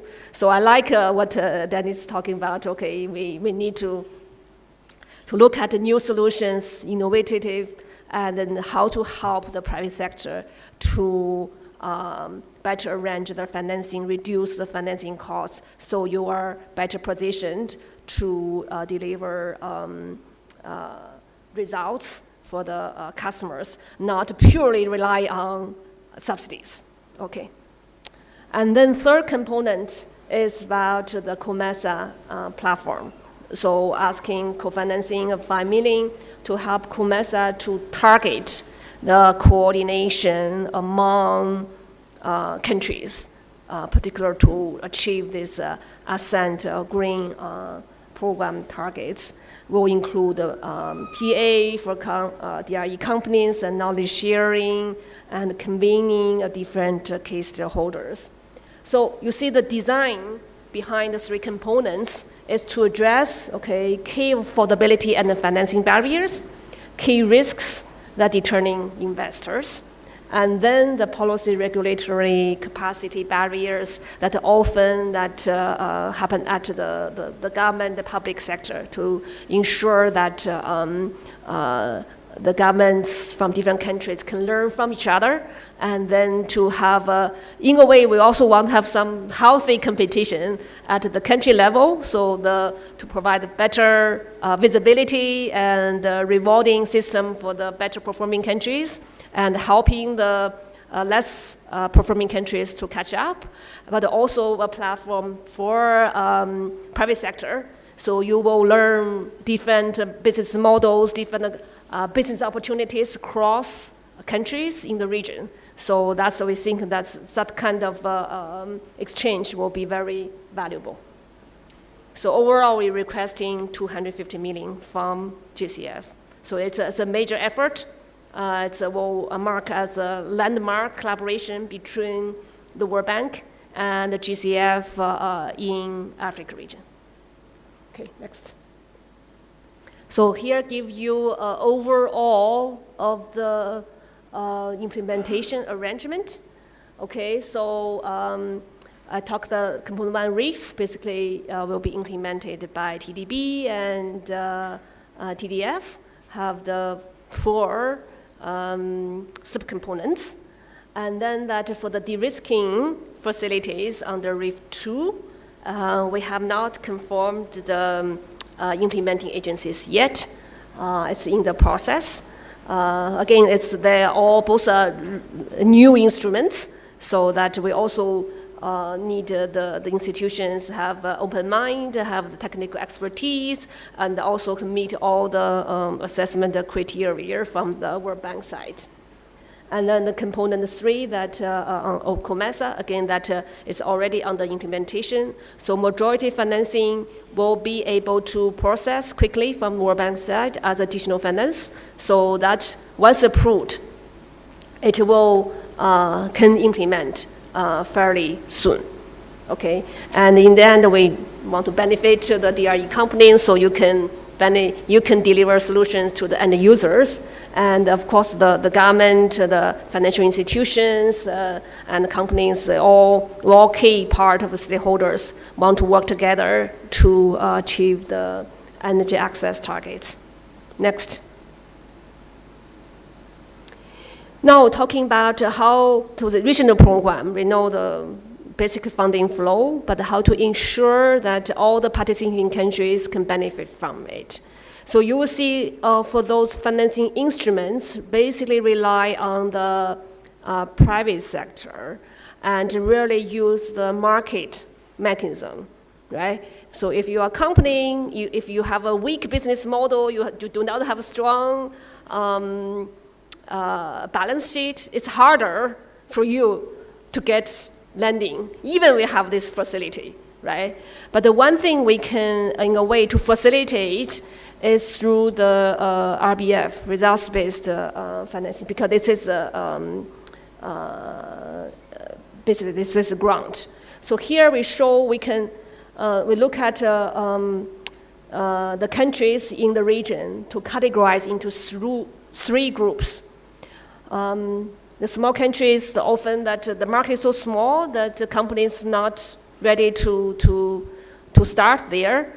whereas the second group, the countries in fragile and conflict situations, that also, in terms of cost delivery, also higher. And then third group has have more conducive environment and with active DRE sector. So Uganda fit here. You should be proud that you already have one of the biggest DRE market in the region.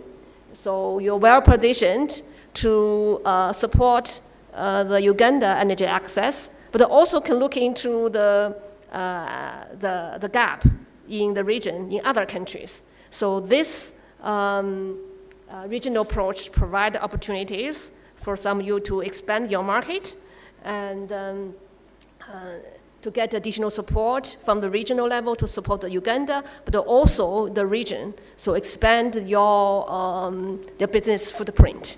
So the approach is that we have soft year allocation by group, but give the reason is that we do not want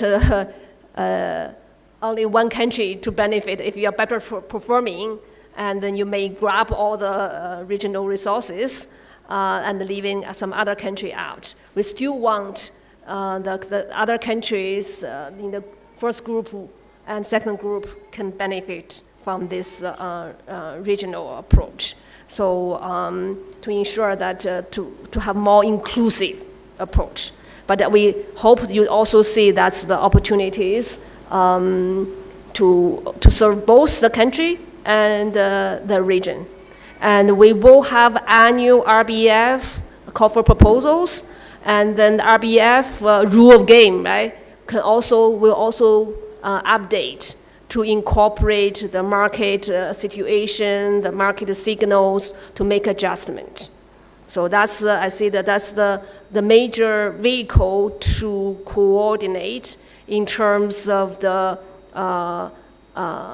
energy access results impact across country in the region. Okay, next.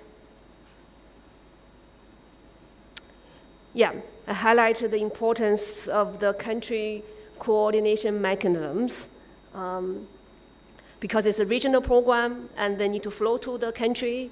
The objectives to support the participating countries in implementing the Ascent Green activities, so ensure all benefit from the program. So there's two-way approach. So one is we'll track the progress, the program progress. So UECCC already implemented Prospect. So this is one of digital platform that will also be implemented for the regional facilities. They will either use Prospect or use Odyssey. So, but it's all online digital platform that's very easy to track the DRE companies, their progress in different region, different country. So that's a way to say, okay, which country progress more, which country is lagging behind. And then that will provide feedback on how to optimize benefits for DRE and users in participating countries. And then the coordination structure, including the regional, but also the national, okay, there'll be national and regional part coordinations. So national responsibilities, okay, so I'm glad that NDA, Uganda, from Ministry of Finance already mentioned the commitment to support, to coordinate. I think the Ministry of Energy also highlighted because it's very much aligned with country priorities. The national responsibility include inform the stakeholders and help identify and implement solutions that increase benefits to the country. And then facilitate engagement with DRE companies, commercial banks, and the regional facilities. We see that UECCC will naturally be the connector, right? You already connect with DRE companies and then the financial institutions, and then I think naturally you connect, you speak the same language with regional energy financing facility, TDB, or the de-risking facilities. And identify potential policy and regulatory bottlenecks and build linkages for the local authorities for TA support. And one key areas, as Roy highlighted, is POE. Because POD require more stakeholder coordination among ministries, it's not only the responsibility of the Ministry of Finance, but the other Ministry of Culture, or digital, or water, and the environment, and the local level. So there are a number of coordination to really to monetize the productive gains from access to energy.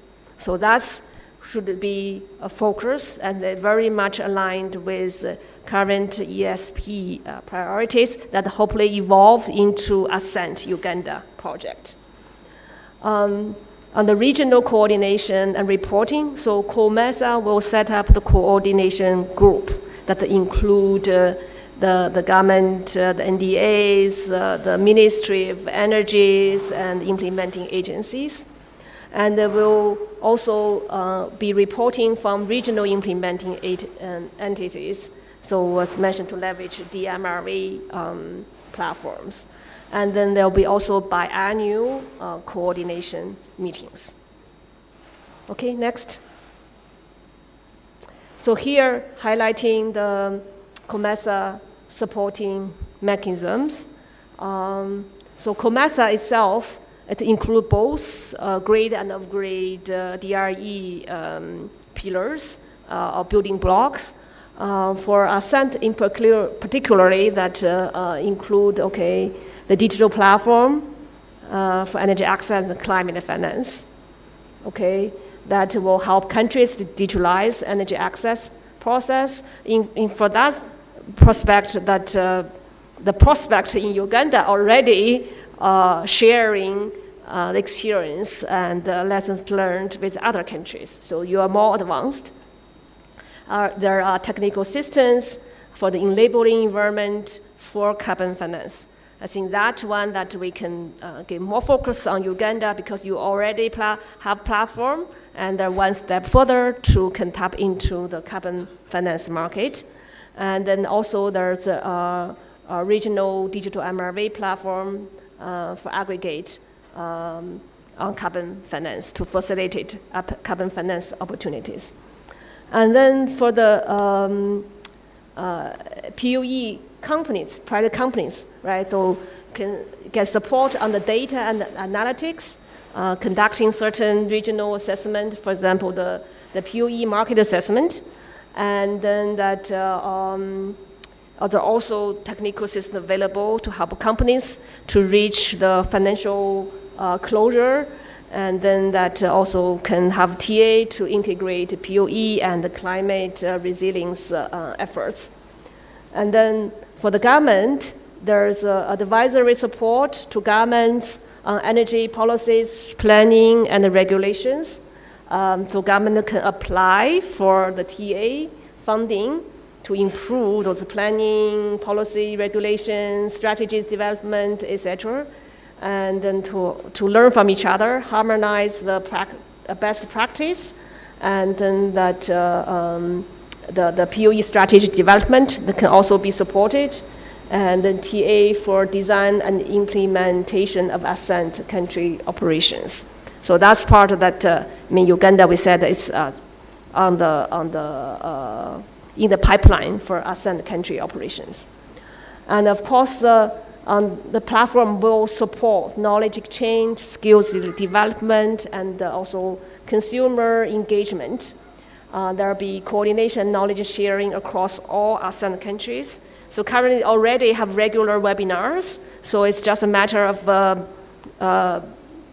signing up for that webinars and coordination to ensure that various opportunities are available to all the stakeholders. And then the annual Ascent Week, as I mentioned, the last year already had one, and then this year is in September. And then there will be quarterly coordination mechanism for Ascent Green. There will be also beneficiary survey across all Ascent programs. Next. So the highlight is the POE strategy. So that's the focus from the GCF side, from World Bank side, from the country side, because that it's very much aligned with the jobs agenda, increase of the economic opportunities and income generation. So for that, Ascent have 3 pillars under the POE strategy. One is on the supply side support. You see that, okay, the RBF including the POE integration, the equity investment that will also support the POE-driven business models, and then the de-risking facility, the partial credit guarantees, and the carbon risk mitigation, and then the catalytic lending for innovative solutions. So that's on demand side, basically the companies, the DRE companies. So on the demand side activation, so the RBF will focus on demand side subsidies, and then also catalytic lending for consumer financing. And then there are cross-sector collaboration. That's I mentioned that not only energy, but also other ministries that need to coordinate it. And then that the demand stimulation for the power sector. So POE not only limited to off-grid.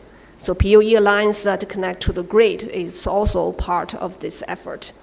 And there can also provide technical assistance, access to market to monetize the productive gains I just mentioned. And then the third pillar is the enabling environment to support the strategies,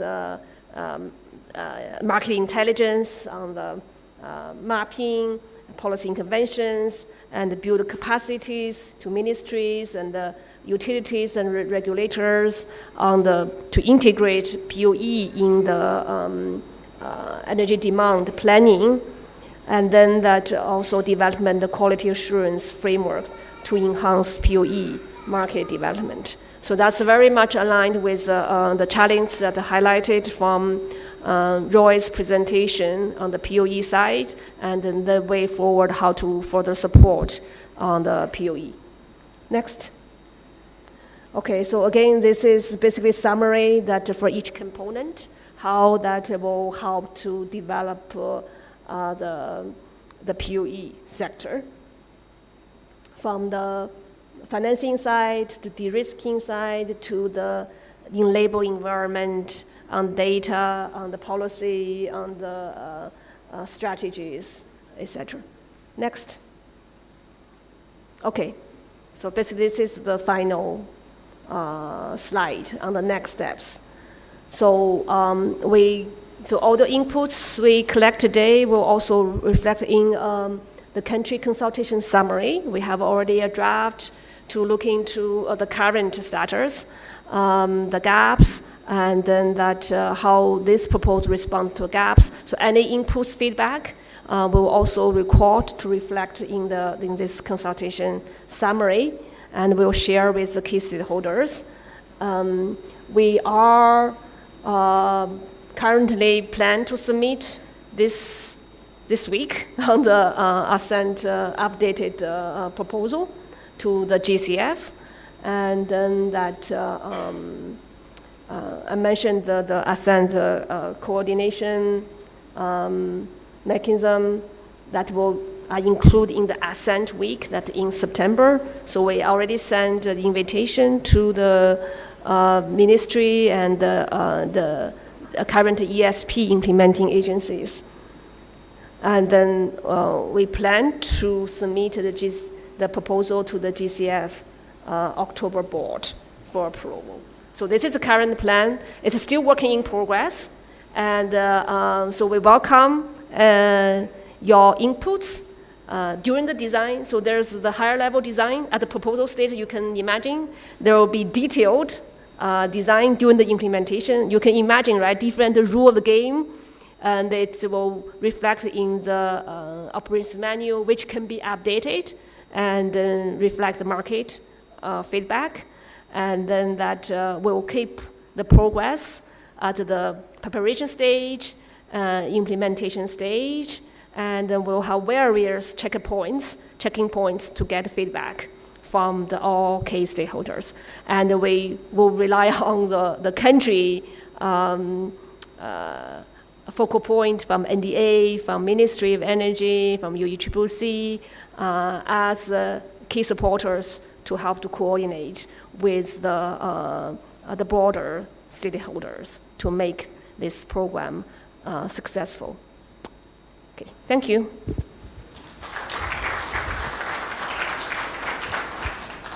A bigger round, please.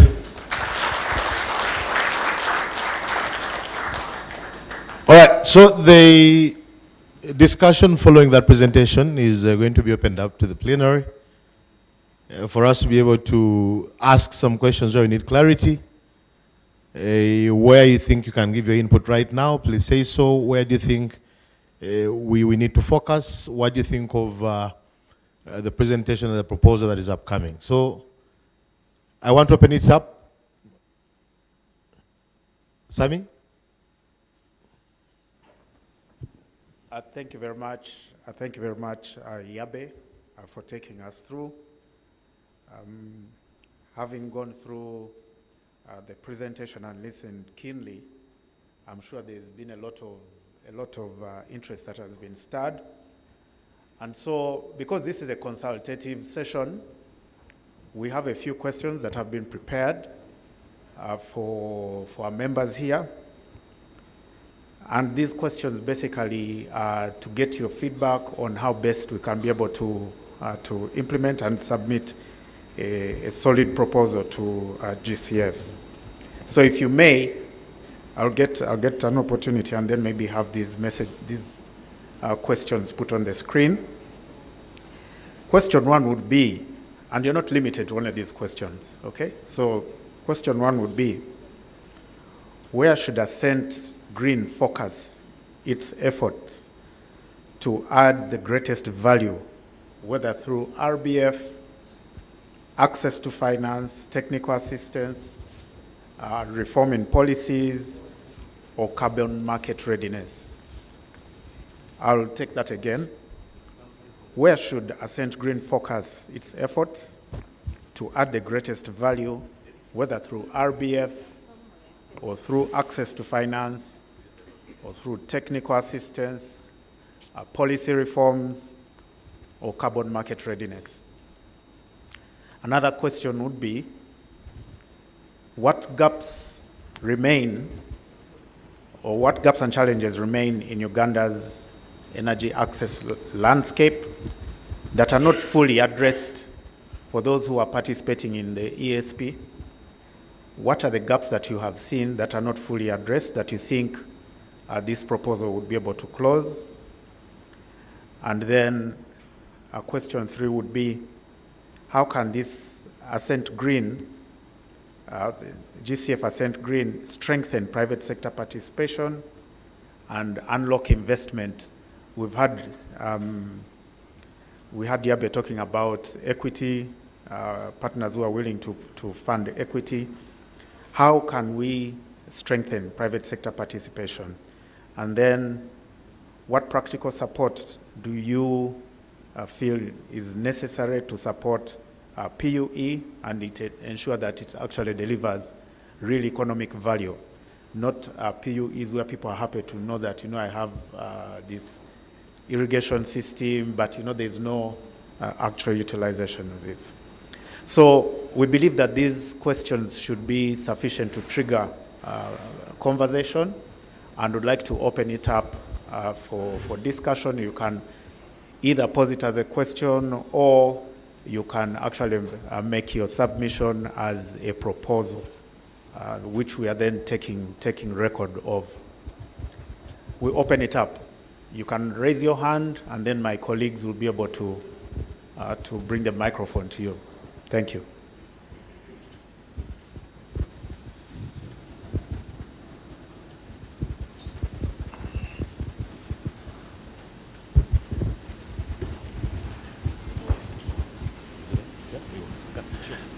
Thank you very much. I am Pitson Nabaho. I work with SpringTech. We are a water pumping and irrigation company. I'll start with Last question. What practical support to PUE companies so that they can gain value? Thanks to UECCC, we are already on the way. But there are a few things which can be worked on even through this Green Climate Fund to ensure that whatever is envisaged can be achieved. The first thing is most times a company would come up and they want to be supported to reach, but we believe that if we supported the potential beneficiaries of these technologies, it would come out very well. This support, I mean, is you realize for the time we've dealt in irrigation, the people who afford most of these irrigation and water pumping solutions tied in between subsistence and commercial. Most of these funding and the supports that we are receiving and are implementing go directed to small-scale farmers. And we have failed over time to differentiate small-scale farmers and subsistence farmers. I believe that if we designed our support to farmers that are transforming from subsistence to commercial, it would really be impactful. Not looking at a small farmer growing food for their families and everything, because someone who is just growing food for their families might not generate so much value, and the impact might not be big unless they are growing so much more, putting it on the market and generating more income from their inputs and getting more money. That will, when someone transforms from just being subsistence to commercial, they earn more income, employ more people, produce more food, then they are able to get these technologies more and more and more. Number two is the technical assistance that is required is to ensure that as the market is opened, we are able to have people on ground, one, who can install these technologies, two, who can troubleshoot and repair, and number three is to even the general market to get to understand that these technologies are there. Thanks to some programs, in fact, funded by the World Bank, even UECCC, we have UGIFT, which has just closed in this last financial year. Now more people are getting access to these technologies. But now at the beginning, like in 2019, 2017, we had sub-counties or even constituencies which never knew what solar-powered irrigation or water pumping is. But thanks to these efforts by the government and us, the private sectors, at least I can be so sure that every sub-county in Uganda has a solar-powered irrigation system. But now we have to put in more efforts, and these market opening initiatives should go deep to ensure that at least everyone on any village can know what a solar-powered irrigation system is or what a solar-powered water pumping system is.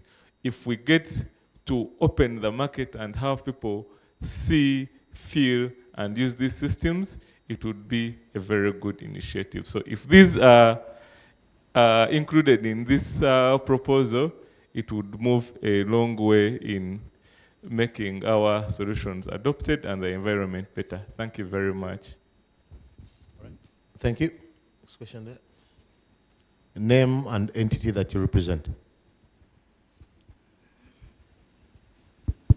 Yeah, thank you very much. I'm Michael Ahembisiwe, working with the Electricity Access Scaler project in the MEMD PCU. The gaps, but first of all, thank you for the preparation and the presentation. originally we used to address climate change under the mainstreaming component. Now I can see it is coming out very clearly as a very key issue to address in a full-phased project. But there are still other issues which we have brought within the project, which we still consider mainstreaming, but not key or highly made important. Issue like gender. I know we will address it as a mainstreaming component within the whole project, but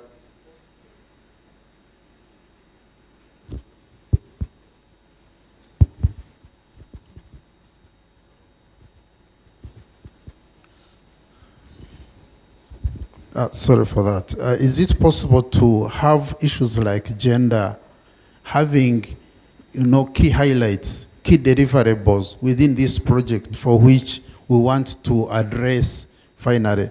Then two, issues of climate in sub-Saharan Africa. Why we are crying about climate and why we are highly dependent on our climate is because we are highly dependent on biomass. And biomass usually goes into the cooking. Now, in this intervention, of course, we have put some little attention, or maybe some attention on cooking, but if we could put key indicators on how to migrate, because I've seen Mission 300 is to electrify 300 million people. I don't know whether electrification will help us drive away from biomass, because we have had this discussion for long. We always generate electricity, we electrify, but we don't reduce on the high dependence on biomass, and therefore we still consume almost the same amount of biomass over time. Now, we need to devise deliberate measures within this component for which we can now slowly migrate from that high dependence on biomass.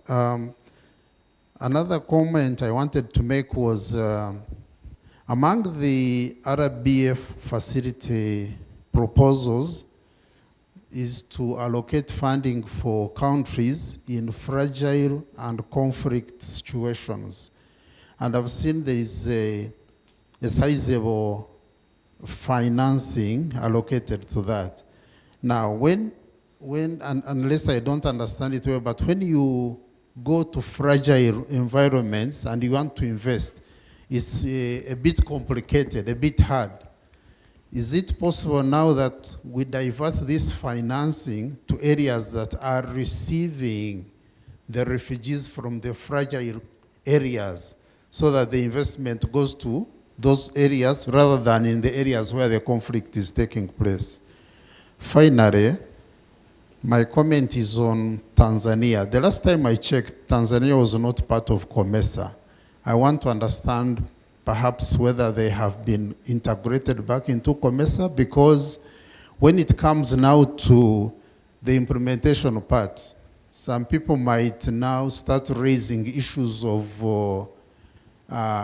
ratifying the whole process of being a COMESA person, and that might delay the implementation process. I submit.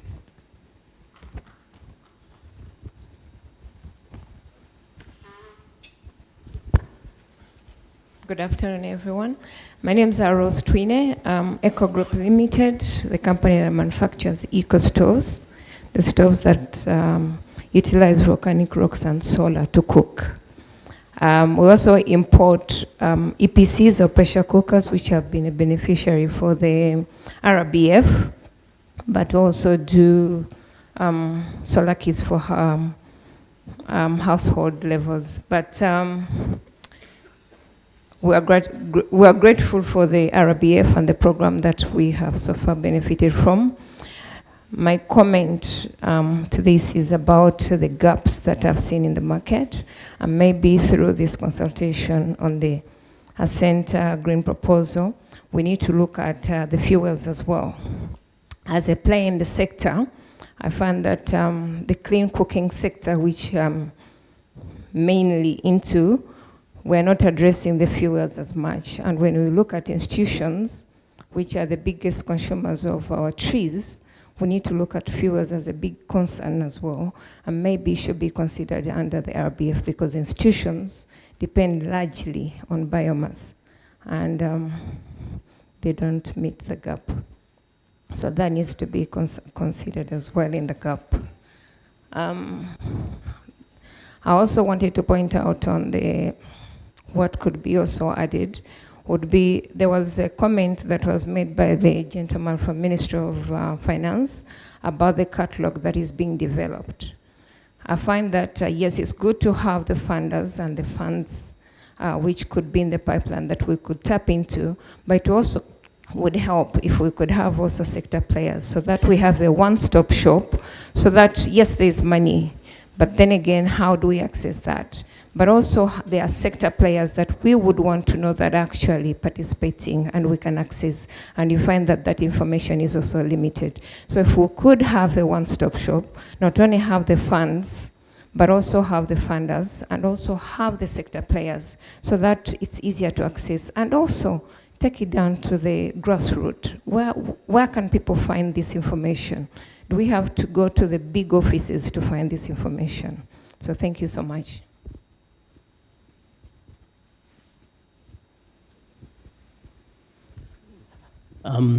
Me or him? Okay. Good day, everybody. Good afternoon. My name is Mohamed Kadhi. I'm Head of Strategy Business Development, Bukona Agro. Bukona Agro is a company that is based in Noya District, Northern Uganda. We have a 40,000-liter ethanol distillery that is specifically used to produce ethanol as a cooking fuel and in the future as a blending fuel. We also have a stove assembly, which we do in Noya District, but we are now also bringing in manufacturing of ethanol stoves into Uganda. And my comments are in two areas. One on the demand side, which is the RBF program, and another is on the supply side. Now, we are part of the RBF program, and we really appreciate the UECCC in participating in this program. We have distributed our ethanol stoves countrywide now. We have a point here to make. Our concern is that the RBF program is actually divided into two areas. We have the hard-to-reach area and the urban areas. Now, hard-to-reach area, as the subsidies which are given there is, say, like for instance in the north of Uganda, where the subsidy is very high, so the product is quite cheap to the consumer. And then the other urban areas is an area like Kampala, where you find that the price is quite high, and then you find that the demand is not that good. Now, the logic we have here, the logic of my argument is that the urban areas in Uganda, especially Kampala and the larger Kampala metropolitan area, are the largest consumers of charcoal. Now, if the stove is so expensive in Kampala, then how will it be consumed? So what we are trying to say is that there should be equal subsidy across board, so that if the stove is cheap in Kampala, as it is in the northern area, the uptake will be higher and the fuel consumption will be higher. Let me just give you an example. Out of the 90% of the stoves that we've sold so far, which 90% are in the north, the fuel consumption is very low. But 10% of the stoves that we've sold in Kampala, I'm telling you, we are talking about 30,000 liters in comparison to something like 4,000 or 5,000 liters in the north. So that naturally says that if the product is affordable here, the demand will be very, very high. And the fuel consumption will be high. And once the fuel consumption is high, charcoal consumption is lowered, and we start saving the environment. That is one. Second, on your presentation from the World Bank, finally, that we have an opportunity for patient equity finance. I would like to know more about the Zafiri. Zafiri is something that looks very exciting, whereby there will be patient capital, equity capital that will be invested into private sector. I would like to know more about that and how can that really come to help private sector, and what amounts are you talking about, and what level of investment are you going to invest in? Thank you very much. Thank you. My name is Owen. I'm working with Board Biogas. We are also into productive use of energy in terms of solar for water pumps and all those projects. Two things, mostly on the gap, are the idea of engaging and sensitizing the end user or the beneficiaries of the technologies needs to be upped, mostly not be. My understanding is when, for example, you go to beneficiaries of these biodigesters that we're installing, you find that most of the times if you approach it from the product side of it or the technology side of it, the end user or the beneficiary might not fully understand the entire value system or benefits of the technologies. Now, if we focus more so on us who are in the private sector, pushing to sell more and earn more so on their side, it makes us lose out on acceptance of these technologies, because one will ask, if I can access my trees and cut them, why should I spend 2-3 millions, for example, on biogas?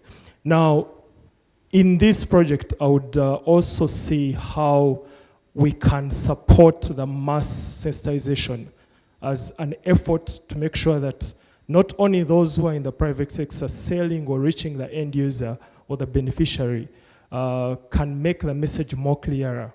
And this points to why, for example, there is only 20% of acceptance within the productive use of energy in terms of access to your funding, because productive use of energy transforms homes into hubs of transformation. So if we only focus, for example, on you get solar water pump to make sure that you end, how do we go further beyond us who are pushing to say that technologies make money, because economics have to make sense? So if the funders also support the private sector in terms of sensitization and mass education on the benefits of these technologies, I believe acceptance will be high and our effort will be fulfilled. Though most times we focus on make the sale, put it on the other side. So I look at it from increasing or putting aside more money that can help in mindset change, and also making sure that the acceptance of these technologies are concerned more on the beneficial side than even us who are trying to sell. Secondly is support of local manufacturers, for example, in these technologies. For example, you find that part of the challenges we face in, for example, biogas, if you're using biodigesters, you'll find that you're relying on price fluctuations that are coming from where these suppliers are. We want to see more effort coming to those private sector actors who are saying that instead of relying to importing these technologies, how are these projects supporting local companies to boost manufacturing that is done here? Because that helps us control the prices, which is very key to what to the financing partnerships that comes with UECCC. If the prices go high, then the end beneficiary, you find at the end of the day saying, last month your biodigester was, for example, at 1 million, now it's back to 3 million. Now, how do we understand that? So, but if we find that we can support local private partners to make sure that they can be able to do these technologies, control the prices, make accessibility easy, it would take us a way last mile and achieve more than just relying on importing some of these. So if we can see where some monies can come in to support our people here to produce these technologies, it would actually go a long mile and more sustainable. That said, thank you.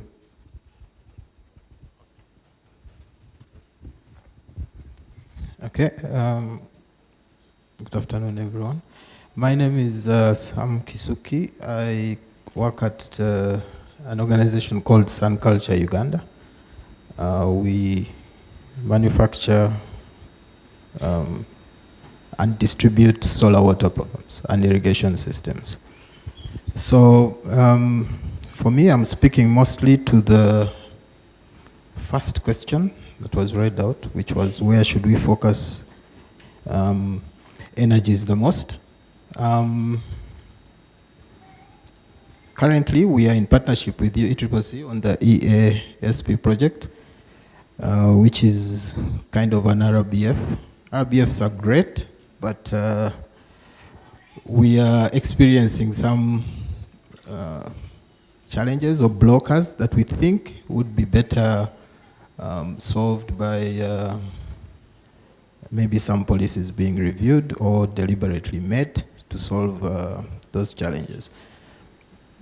Biggest thing we are realizing is that, maybe to explain to everyone who doesn't know, is before you get a solar irrigation, or I think any irrigation system, you need to have an adequate water source.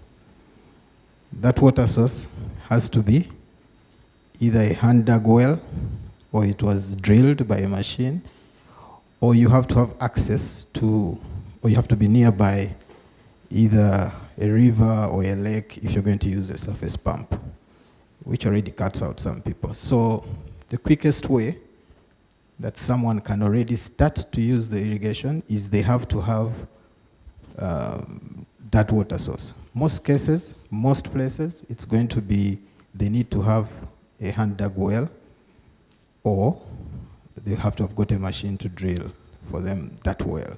So that's where we would submerge the pump, and then they can start the irrigation process. Now, unfortunately, to get a hand-dug well or a shallow well made for you across the country ranges from, I think the cheapest I've had was 1.5, but it's around 2 million to about 3 million, and some places 3.5 million. So where that puts us is that even if we have subsidized the pump, this guy has to incur a cost of 2-point-something million before he can tap into this subsidy, you know? And like I've mentioned, why I call them hand-dug wells is most of them are dug by, you know, the same way we dig pit latrines. The guys will go under. Maybe that's why they charge a lot. But we know there are machines that make this process much faster, much quicker, more precise, can go deeper. Unfortunately, the cost even goes higher.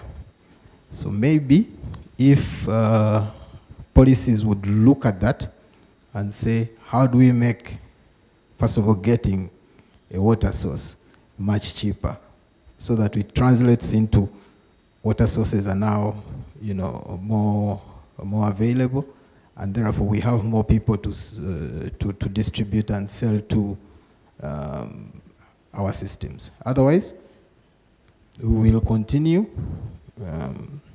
treating the middle level solution, but actually you're already limited by how many people you can deal with. So someone, before he enjoys the 60% subsidy, has to have had enough funds, has to have had enough finances to first of all have a water source. So I believe that is something that maybe could be solved through policy. Yeah, I beg to submit. Thank you very much.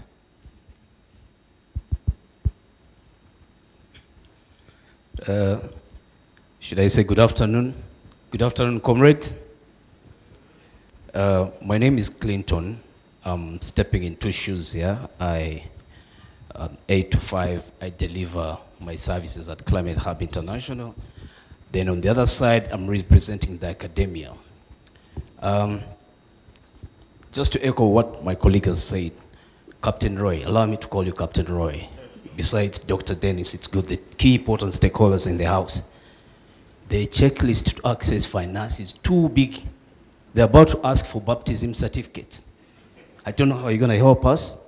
A case in point, let me tell you something. We kindly distribute products that we don't manufacture here. We get the ideas and acquire all the IP that we start manufacturing domestic products that can get closer, or we get closer to carbon credit claims, and also simplify, or rather to make the product more access to the end user. But when you prepare a project so well to get close to the money, the checklist is big. I don't know how you're going to help us. We need your help here. Same scenario what my colleague is going through. Then, Climate Hub is a hub. It's like a one-stop house that can deliver the climate education. Happy to mention that Climate Hub is the first organization on the African continent, Roy, that delivered a bronze award 2 months back from Manchester. It's a carbon literacy organization. It's a one house that can deliver CFP knowledge, carbon footprint knowledge. We deliver carbon literacy knowledge. Anything to do with the climate framework like the ESG and the EES, we have and we can deliver. But you're forgetting, I've not had any support regarding supporting the academic institutes. And I'm happy that the House and the stakeholders in the House here, I think we should be celebrating success that we're driving down the country's emission factors. Not so, guys. Not so. Roy, the stakeholders, we are driving down the country's emission factors. Dennis, is that true? From your recent Serena, this is something that we could be cognizant of. That regardless of what we're doing, we're also helping the country to declare the total emission factors. You're doing a good job, so we need your support in regards to helping us get access to money. Lastly, the gaps, of course, access to finance, and then the technical assistance. There are players here that have developed apps, but they're failing to get funding, especially organizations that are developing the MRVs to track. We have a very good app like the MRV that tracks the tree up. Of course, I know this is not your direction to support, but technicality, we need your support to come and support on the technology in the industry. I submit. Thanks a lot.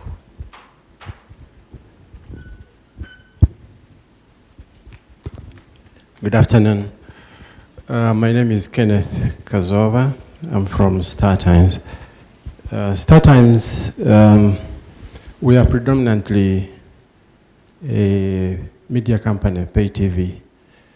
We were dragged into solar because of the need.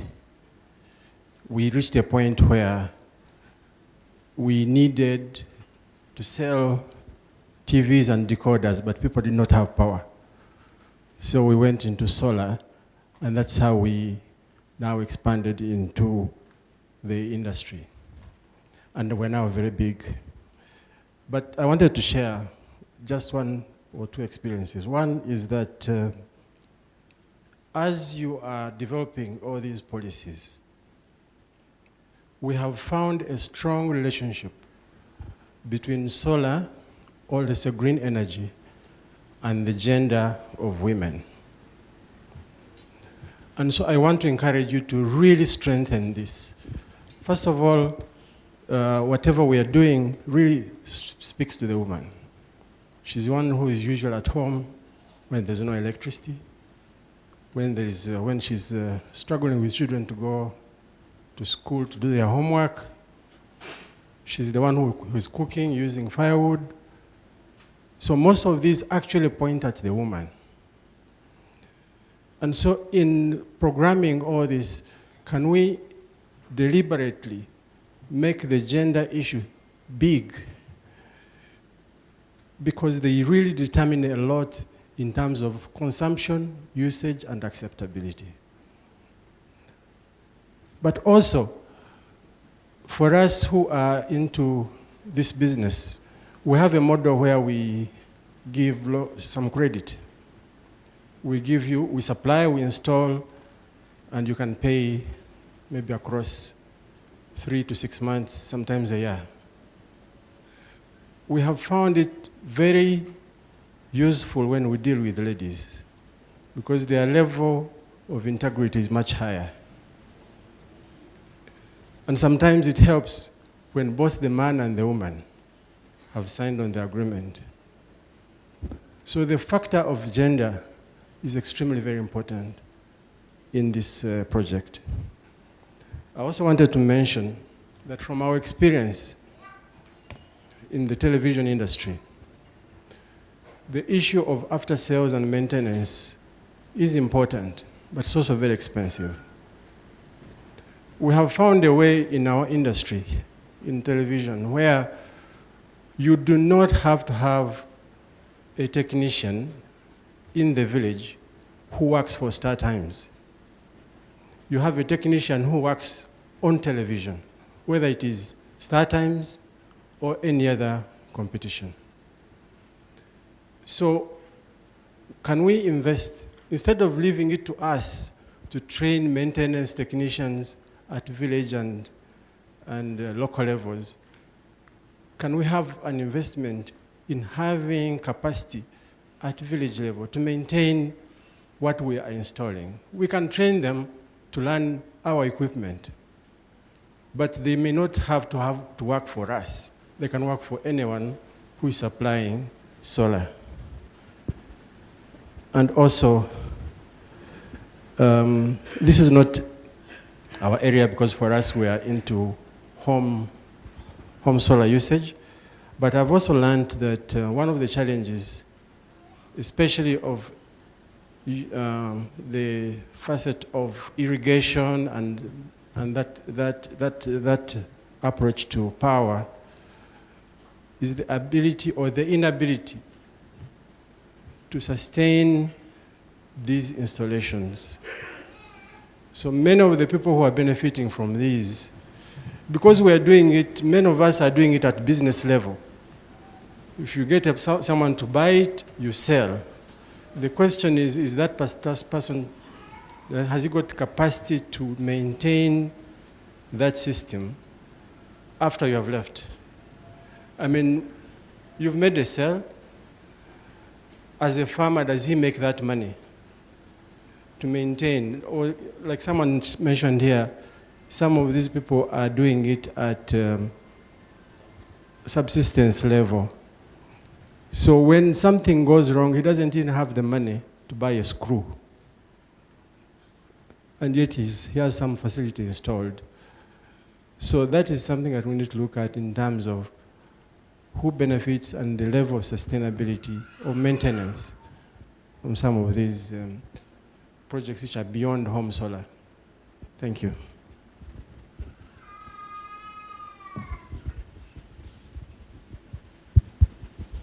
Good afternoon, everyone. I am Bisibe Michael, Senior Planner, Environment, Natural Resources from the National Planning Authority. To the first question, before I answer, I wanted to kindly request that the planning that we have for technical assistance, the TAs that we've normally had, the structure of having a very good technocrat come, get a good salary, draft a few documents, submit a report. We should devise from such approaches when it comes to trickling down the impact to the communities. If we are to have functional technical assistance, let's have capacity built in-house, such that when this technical person goes away, we can actually take this on. Oh, sorry. And like the colleague who was highlighting the need to strengthen our involvement of academic institutions, it's also something that we can capitalize on in order for us to grow. So where should we focus in line with the NDP4? The first thing, we need to have a strategic focus on energy access through the carbon market result-based financing frameworks. And I would want to see, I would kindly ask that we have an anchor of the interventions with climate-smart energy solutions that help us to unlock the result-based financing through the carbon markets. And when you look in NDP4, we have priorities of increasing access to clean energy, mobilizing climate finance, and also leveraging on private sector. So one of the things that we need to take champion on is the carbon markets. Common to our setting, we normally have external proponents come, quantify and report on carbon credits on our own land, on our own biomass. They make over 300 million a year. We get a few seedlings. This is not fair. We need to have more capital come to Uganda to finance our growth. Then number two, we also need to have target development of underserved climate vulnerable areas, such that we can have some level of equitable development for project activities where we focus on last mile electrification, and we have had good chance of off-grid with over 38% of the 60 that has access being off-grid.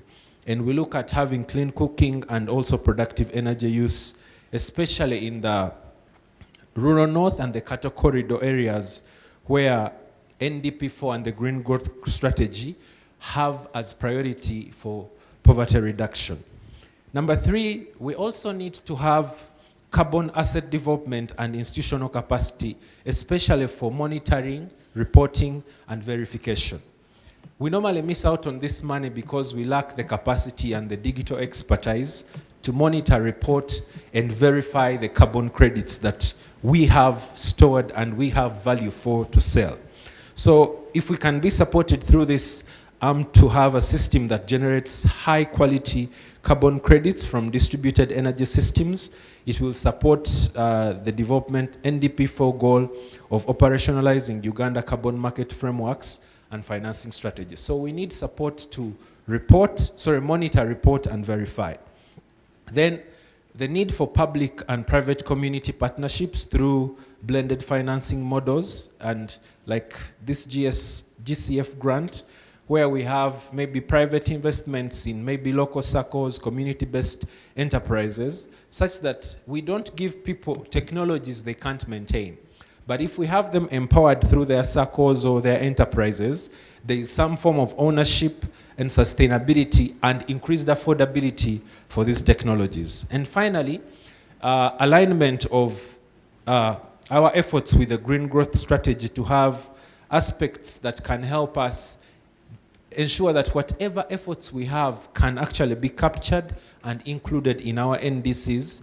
And the last one, I think there's someone who mentioned energy to waste, is to have also an amplification of investing resources for turning waste into energy and other sectors like the forestry, which can feed into the green industrialization resilience building for the different cross-cutting outcomes of the NDP4. But I believe this is going to take us a long way in having energy access and efficiency in different aspects, but it will be prudent to have it community-led and also empowerment of our own people to have more resources to manage these technologies, and also have in-house all nationalized aspects of capturing, reporting, and verifying our carbon, such that we can have more money come to us than it goes to the other proponents that are not local. Thank you.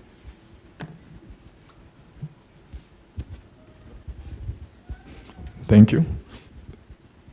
Julius Womakoyu from Sun King. So maybe I have about two issues. One, to answer Sam's question. Actually, I would like to thank you, CCC, for the program that we are currently running. And we have learned one or two lessons from that project. And I'm sure for this GCF, you can use that data in prospect to know where the actual impact is. And according to me, I see the RBF program should have a greater percentage on whatever allocations we're going to have. And the credit facilities to the banks to support the same. Just to put into perspective, before the UCCC program, as a business, yes, we are performing, but not so well. But after the program, our sales went up. Currently, I think about 8 times. So yes, they should be looking at that data, and whatever projections that are going to be given for this upcoming project, they should be taken seriously to be able to derive the decision making. So that once the program rolls, it can go on for a longer period of time to have a more sustainable impact. Yeah, maybe lastly, maybe a question to Yabei is, we've seen the numbers and the figures that you're looking at, but you've not mentioned Uganda. What's the envelope for Uganda? Yeah, thank you very much.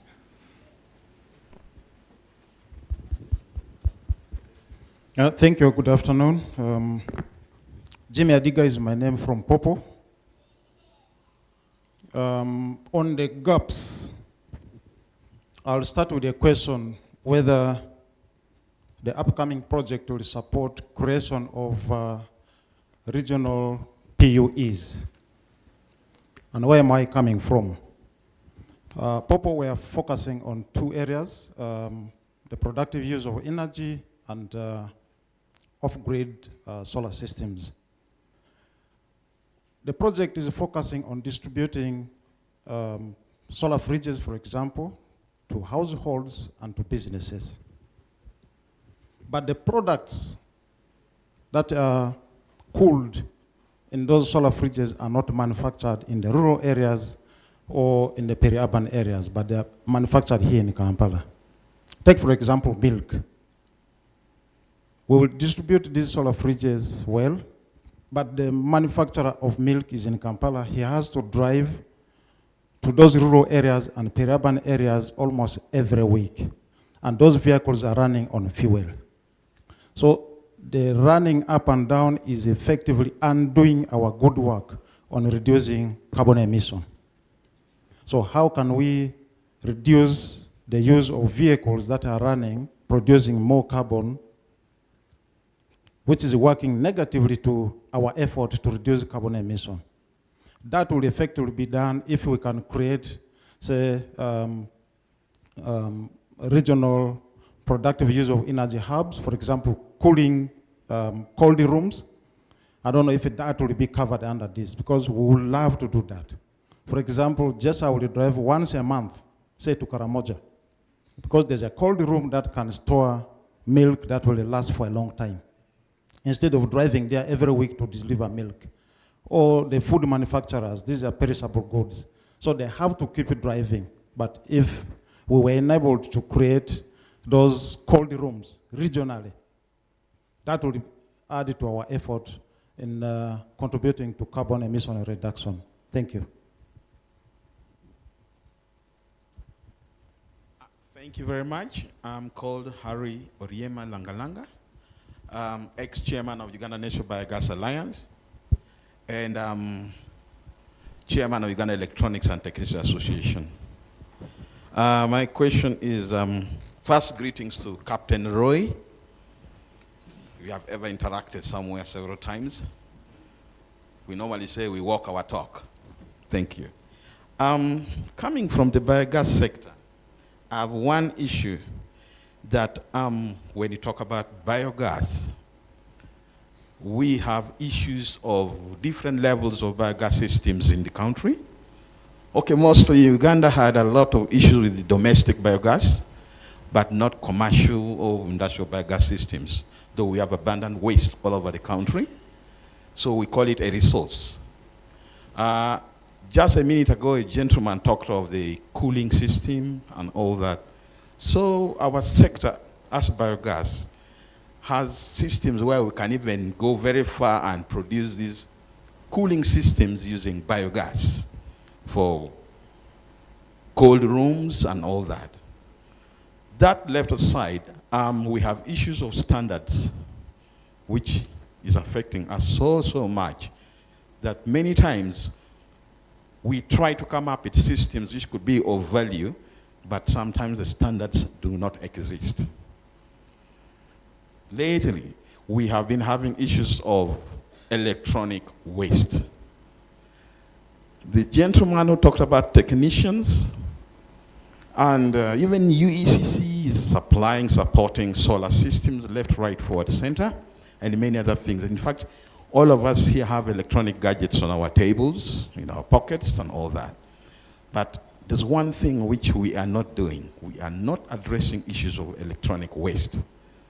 So I don't know whether there is any chance of supporting, one, how do we recycle, maybe how do we collect, how do we educate, how do we create awareness about e-waste in the country. I'm not now going to generalize that these are technicians or what, but all of us here have some bit of electronic gadget in our houses, in our homes, in the village, and those ones, again, we are not doing anything to collect them or recycle them or to dispose them properly.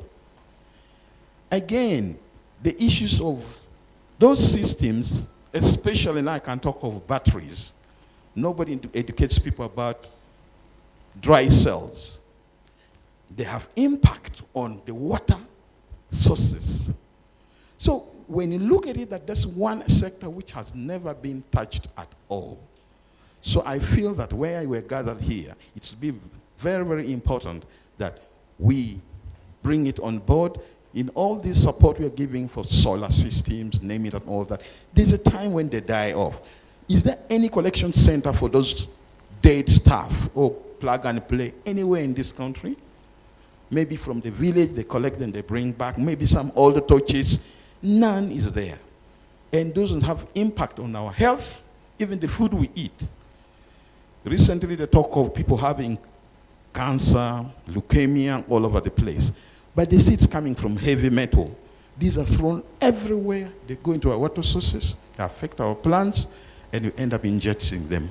So, ladies and gentlemen, I think we should look into that sector of e-waste, because me, I'm a man of waste, not only bio waste, even electronic waste. So thank you very much. God bless.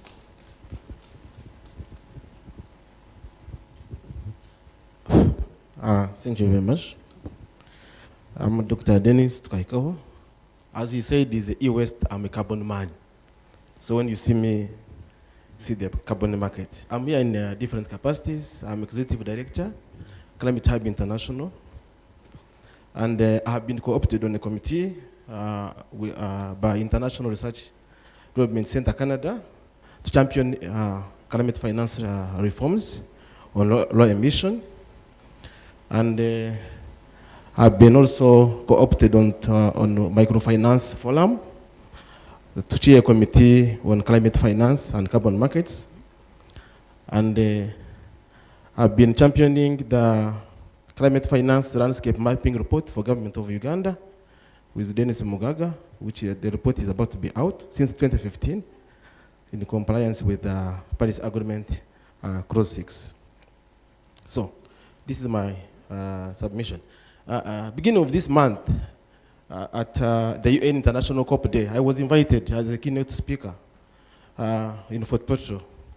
When I reached there, the cooperatives from the whole country asked me, we hear there's something called climate finance. Where is it? That's what they asked me. And I told them one thing. Climate finance is green money. It can be anchored on green systems. Many people institutions have failed to access the money because they lack green systems. And as I was concluding my presentation in Fort Portal, I promised them that in the near future, something great will come. Maybe this is something great I was predicting.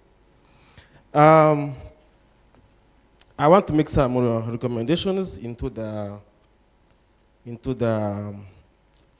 questions. One, I'm a carbon credit farmer. So I know the challenges the small farmers are going through. For me, I'm a medium farmer with some good investment because earning from carbon market is expensive. You must invest heavily for long term. So this proposal should not finance institutions with high carbon emission. So, which means some institutions to take money to, at some level, should do sustainability reporting as well as the carbon footprint life cycle audits. And they should show commitment that this money will help them to reduce carbon emission. And once they reduce the carbon emission, they will be directly aligned to the carbon market. That's how it works. Two, I want to see in the proposal a fund for women who are in a low carbon emission business operations. I'm a publisher. If you go online, you find me there. I have written much about GLOW and how it can be modified into carbon, can be aligned into the carbon market. And I think I've not been heard, and nobody has given a response. You know, for us in our academia, we write and move on. Okay? Then, I want to see in the proposal the billions they have projected to inject. How will it translate into emission reduction and the carbon price? Because you are aware that as of 2024, end of 2024, and I'm quoting World Bank, that the global carbon price stood at $104 billion US. And this represented 54% of the global GDP. So, if we want to know where the money is, we must move with the market. So the money is in the carbon market. So the funding should be aligned with revenues and projections and the carbon credits that can be used to offset the emission by many firms as well as the end users. Because for the banks, the reason why the banks will consume a big amount of this money is because for them, because of the regulation by Bank of Uganda, they are already implementing sustainability reporting, which other institutions like SACCOs are not implementing. Now, they have set a target of scope 1, scope 3, and scope 1, scope 2, and scope 3 by 2027, which means all the banks in Uganda will be doing carbon footprint life cycle audits to show emission levels and how they are going to offset these emission levels. So when the World Bank comes, these people are prepared to take the what? To take the money. So part of the technical assistance, we need to look at other institutions like SACCOs that are hosting the poor. They are reaching the poor down there. How they can be supported in building capacity, in sustainability reporting, in audits, in green systems, governance systems, such that they can benefit from what? From these funds. Finally, where are the incentives? I want to see in this funding where the, let's say, beneficiaries, especially the financial institutions, if you come to appraise me for a loan and you find me with a carbon credit certificate, give me an incentive. Give me a lower loan interest because I'm responsible to protect the environment and have invested into that. And if you give me an incentive, go to UECCC and claim. They pay you. Are you with me? Yes. With my colleague Mawanda, this is the final bit of it. We visited the ED of Kampala Capital City Authority. And all heads of department, they asked us, where is climate finance money? And we told them one thing. I just cited one example. That also we need to look at the research component, as Mawanda said. We have not done research, especially like in Uganda, to quantify the amount of wood the school is using in a year. The level of emission they cause in a what? In a year. If these schools that are being financed by banks and SACCOs transit to clean cooking, how much will be saved in terms of deforestation? How much will be saved? And how much credits, because of the emission reduction, these schools will earn to be able to trade on the carbon market? Good day.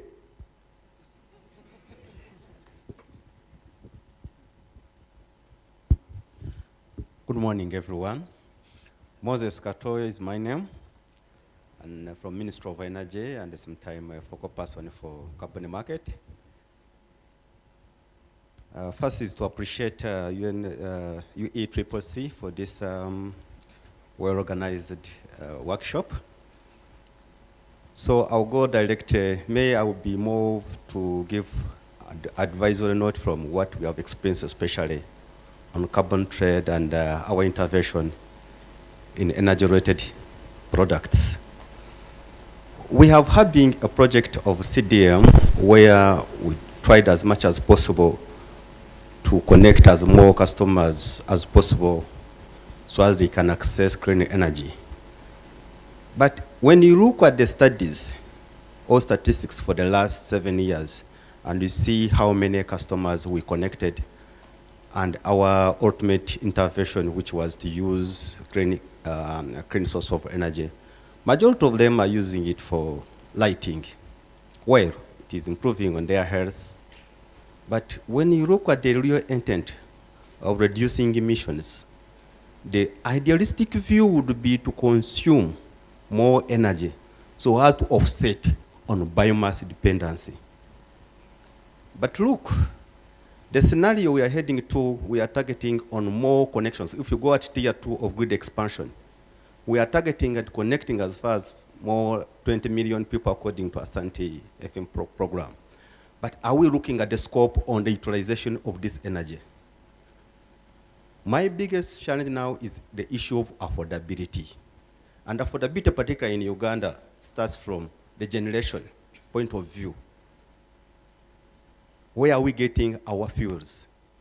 A case of electricity, our investment in generation are far much expensive. And this has a multiplier effect on the end user of electricity. So we are going to meet the target. Yes, we get 100,000, 2 million customers. Yes. But are they affording, are they utilizing electricity in the right aspect, in the right scope that they are offsetting the biomass? The issue is not to know.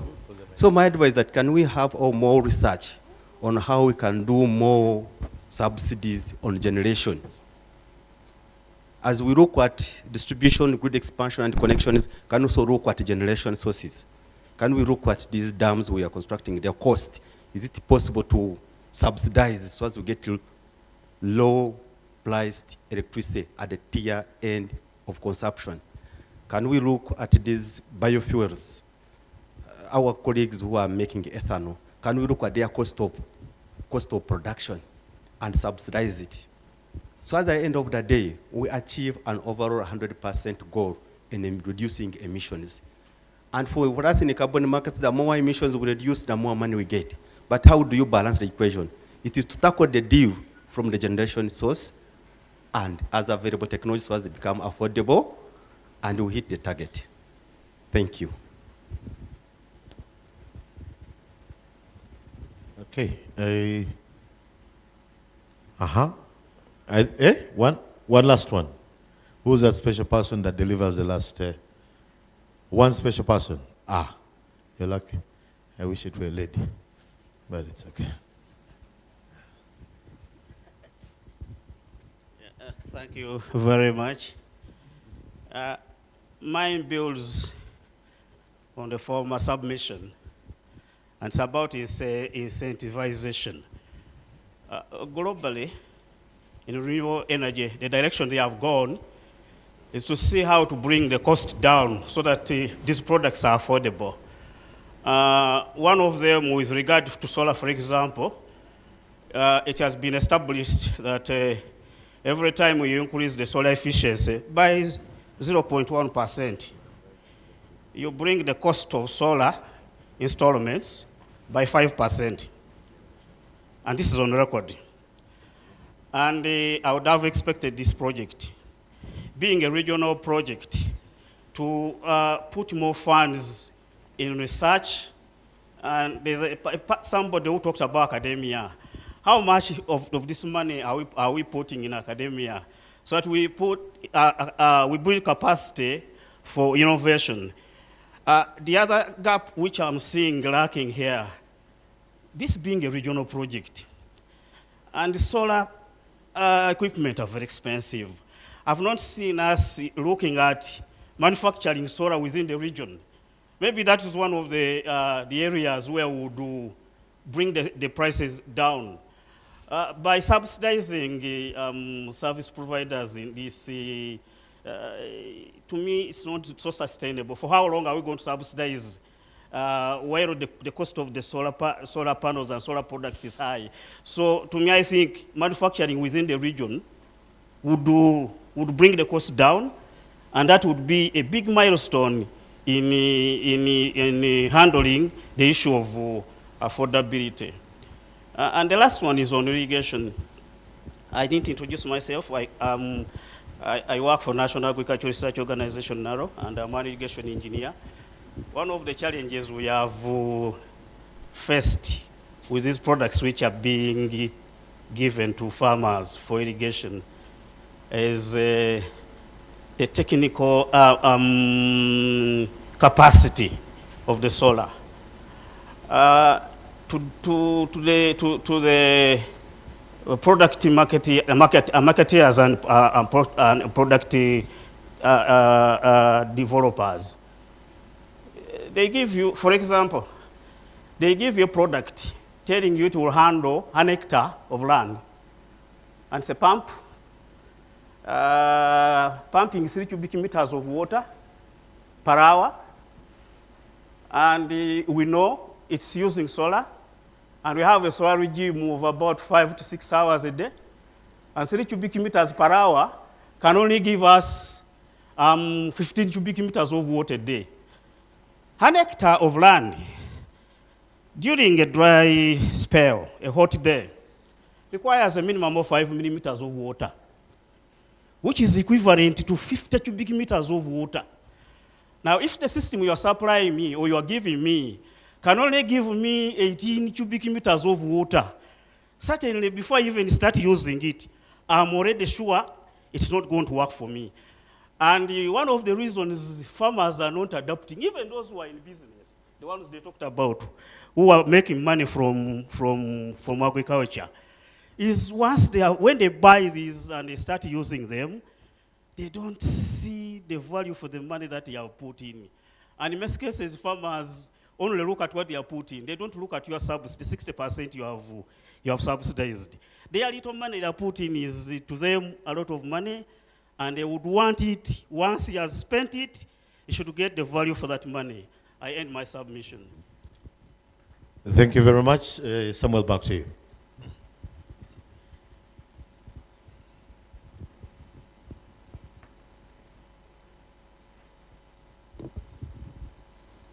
Thank you very much to all the members and all those that have participated for the very, very incisive and insightful discussions. Before we go to the more important part of the agenda, which JB will take us through, I'd like to invite Yabe to just make a few remarks and to just let us know what are we going to do with all the feedback that we've received and what the next steps are.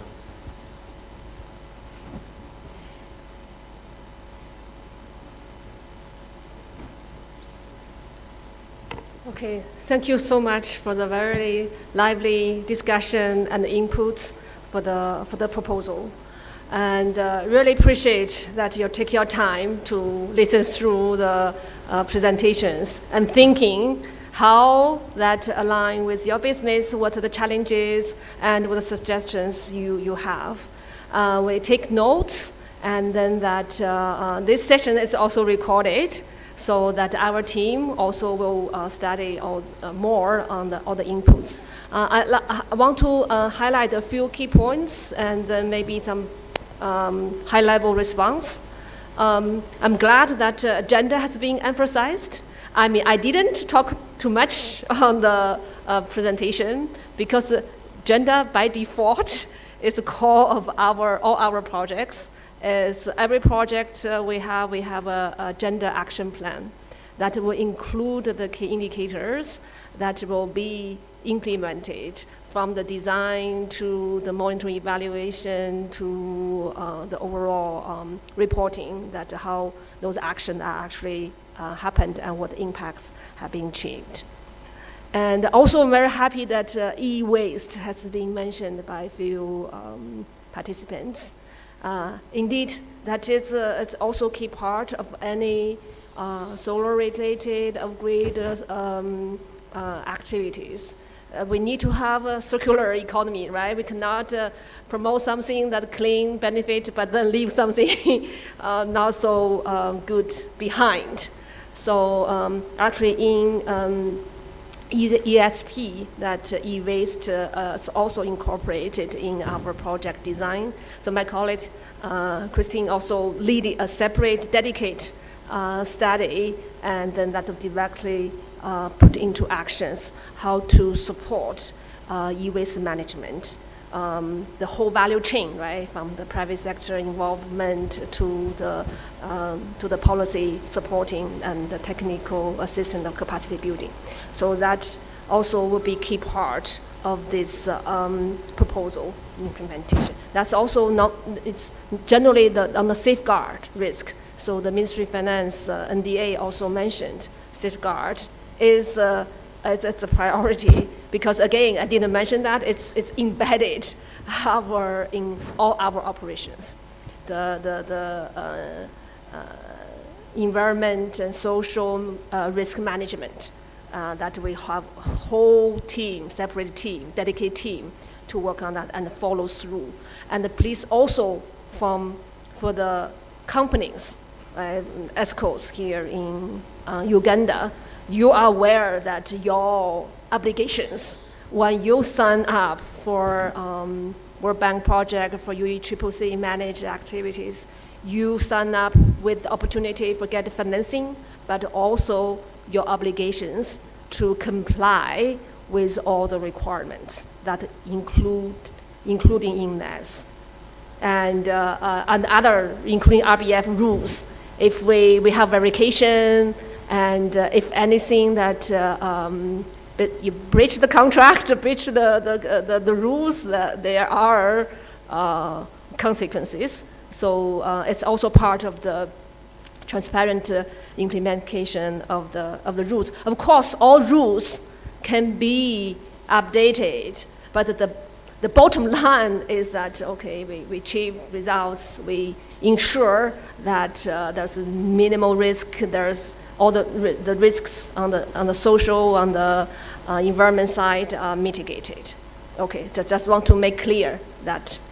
And I'm also very happy to see that, to hear the POE companies highlighted their suggestions on how to stimulate demand, change mindset of end users, and they see the opportunities, and also sustainable operation of the DRE sector, that including how to build capacity of local technician, and that can, that itself is create jobs, right?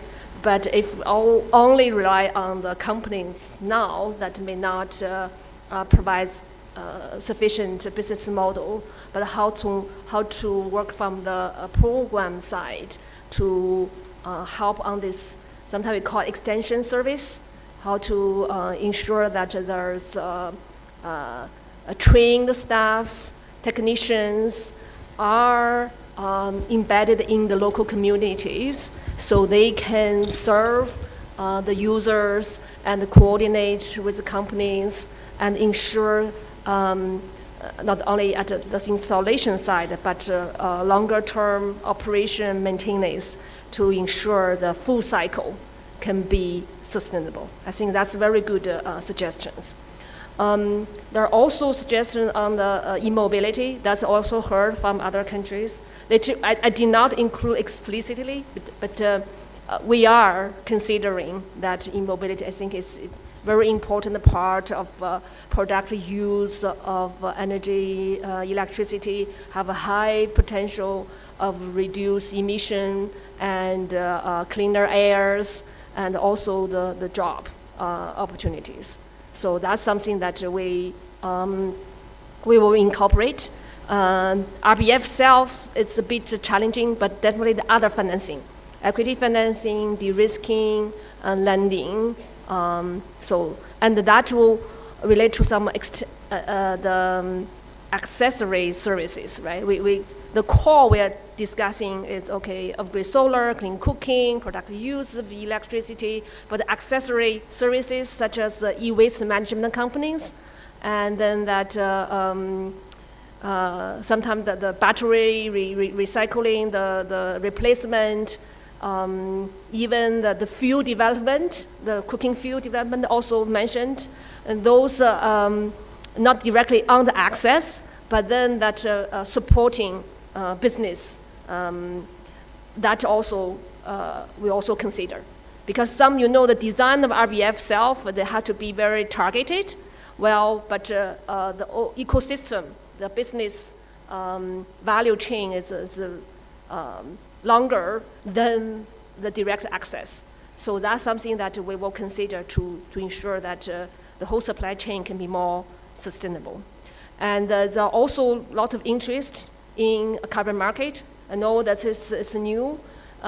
It's complex, that the Africa region has not benefited significantly from the carbon market itself, because there's complex in terms of carbon integrity, the volatility, and then the overall regulatory complexity, not only at the international level, but then at the country level. So that's something that the facility itself will not solve everything, but it will leverage the whole World Bank group, the carbon finance group, are working on it, try to bring more of resources to the region. And Ascent, because it's so organized and is anchored on the digital MRV system, we see the opportunities to tackle this. So we try to build different instruments to make it work. And then that, again, Uganda, I think, building on ESP, that they provide a very good opportunity. So we think Uganda is well positioned that to tackle this issue and facilitate market development. And especially when this facility is available, we should be front runner for such facility.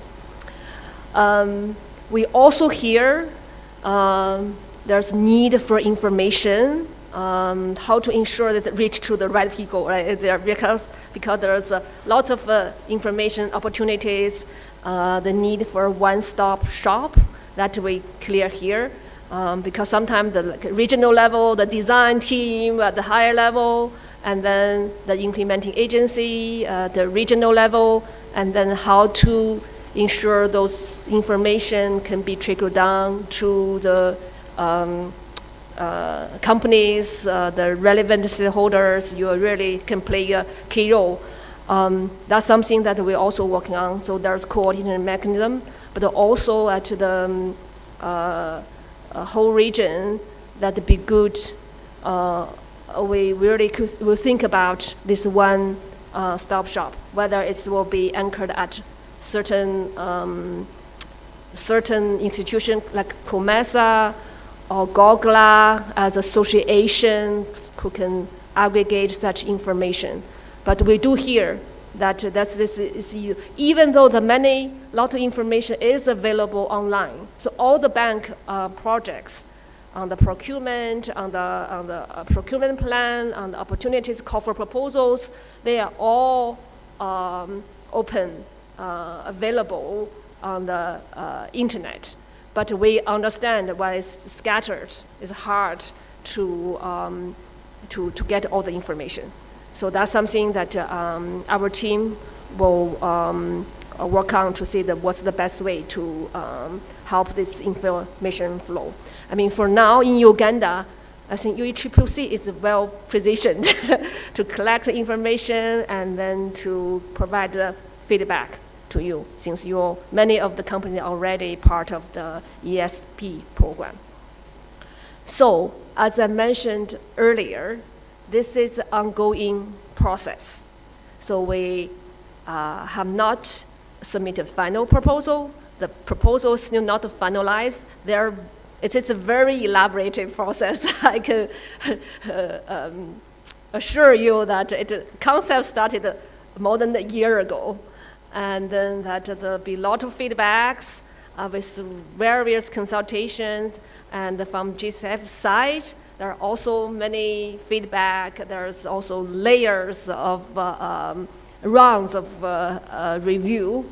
So it's our hope that this program can move forward, and then we bring the more opportunities to the region and to the country. So there's various channels that we can continue to engage with all of you, different stakeholders, and we also very much count on the country coordinators, that including the government, the Minister of Finance, Ministers of Energy, and the UECCC, the key support and the coordination of on the information and opportunities and the feedback.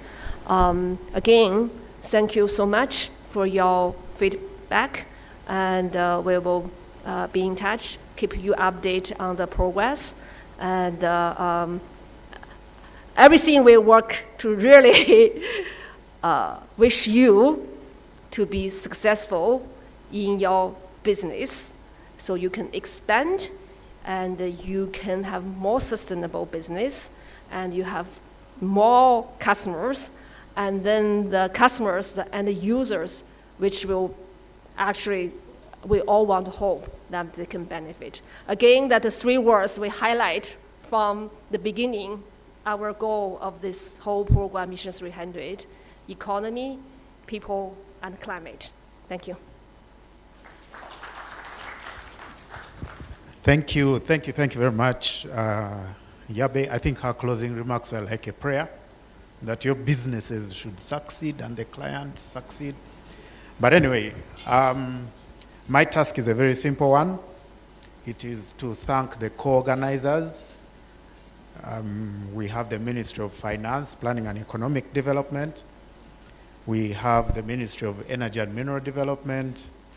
We have got the World Bank, and we've got UECCC, who have co-organized this event.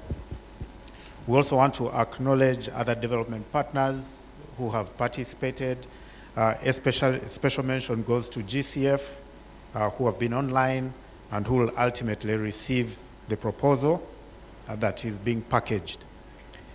We also want to thank the energy service companies that are here present, those that are participating in the different schemes that are in the off-grid space, that is clean cooking, PUE, and off-grid solar. We thank you so much for spending your morning and part of the afternoon with us. And then also for your active participation in the consultation process. Thank you very much. I think there's been a lot of insights and a lot of information that will be chewed on and ultimately inform the package that will be submitted to the funder. So thank you very much. And for the rest of the afternoon, I want to hand over to my colleague, JB, if you may guide us. Thank you very much and have a great afternoon.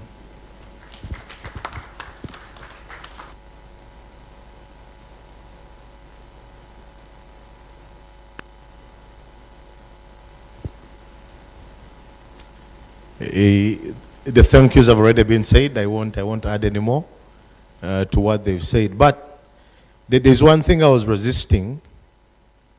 As I said, we have over 100 people here. All of them want to take photos. How do we squeeze in front here? But in the spirit of NRM, because everyone that visits State House must take a picture with the principals, I'm going to use 5 minutes only to see how we can manage this. So Captain Roy, like they called you earlier, plus the team from the World Bank, the team from the ministry, let us line up at the front here. We will take these photos in about 3 series.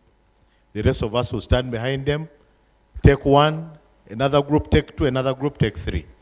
Okay? And that will be done. Then once we are done with the photos, for those that are a little bit impatient, lunch is served. My colleagues outside at the registration desk have the coupons. As you walk out, pick one and go to the restaurant and get something to eat. For those of us who want to behave like NRM, we come here. Okay? Yeah. Series of photos. The principals stand at the front. We stand behind them. Snap away. About 3 or 4 series, then we can call it a day. For the ESCOs, the rest of the team, and everyone else, thank you very much for honoring our invite. We do not take it for granted that every time we come to you, you actually, respond positively. We hope we can continue engaging. And please, the next time we call upon you, come and join us. Let's discuss this until we finalize it. Hopefully, by 2026, 2027, we might see this come to light. Thank you very much, and have a very lovely afternoon. So the rest of us can stand behind. Behind the principals. Even on the stage itself, we can use it so that you're visible. The short ones at the front, the tall ones at the back. Okay. Plus ESCOs, yeah, all of us. But we'll do it in series. If we can all fit in the picture, let's join, please.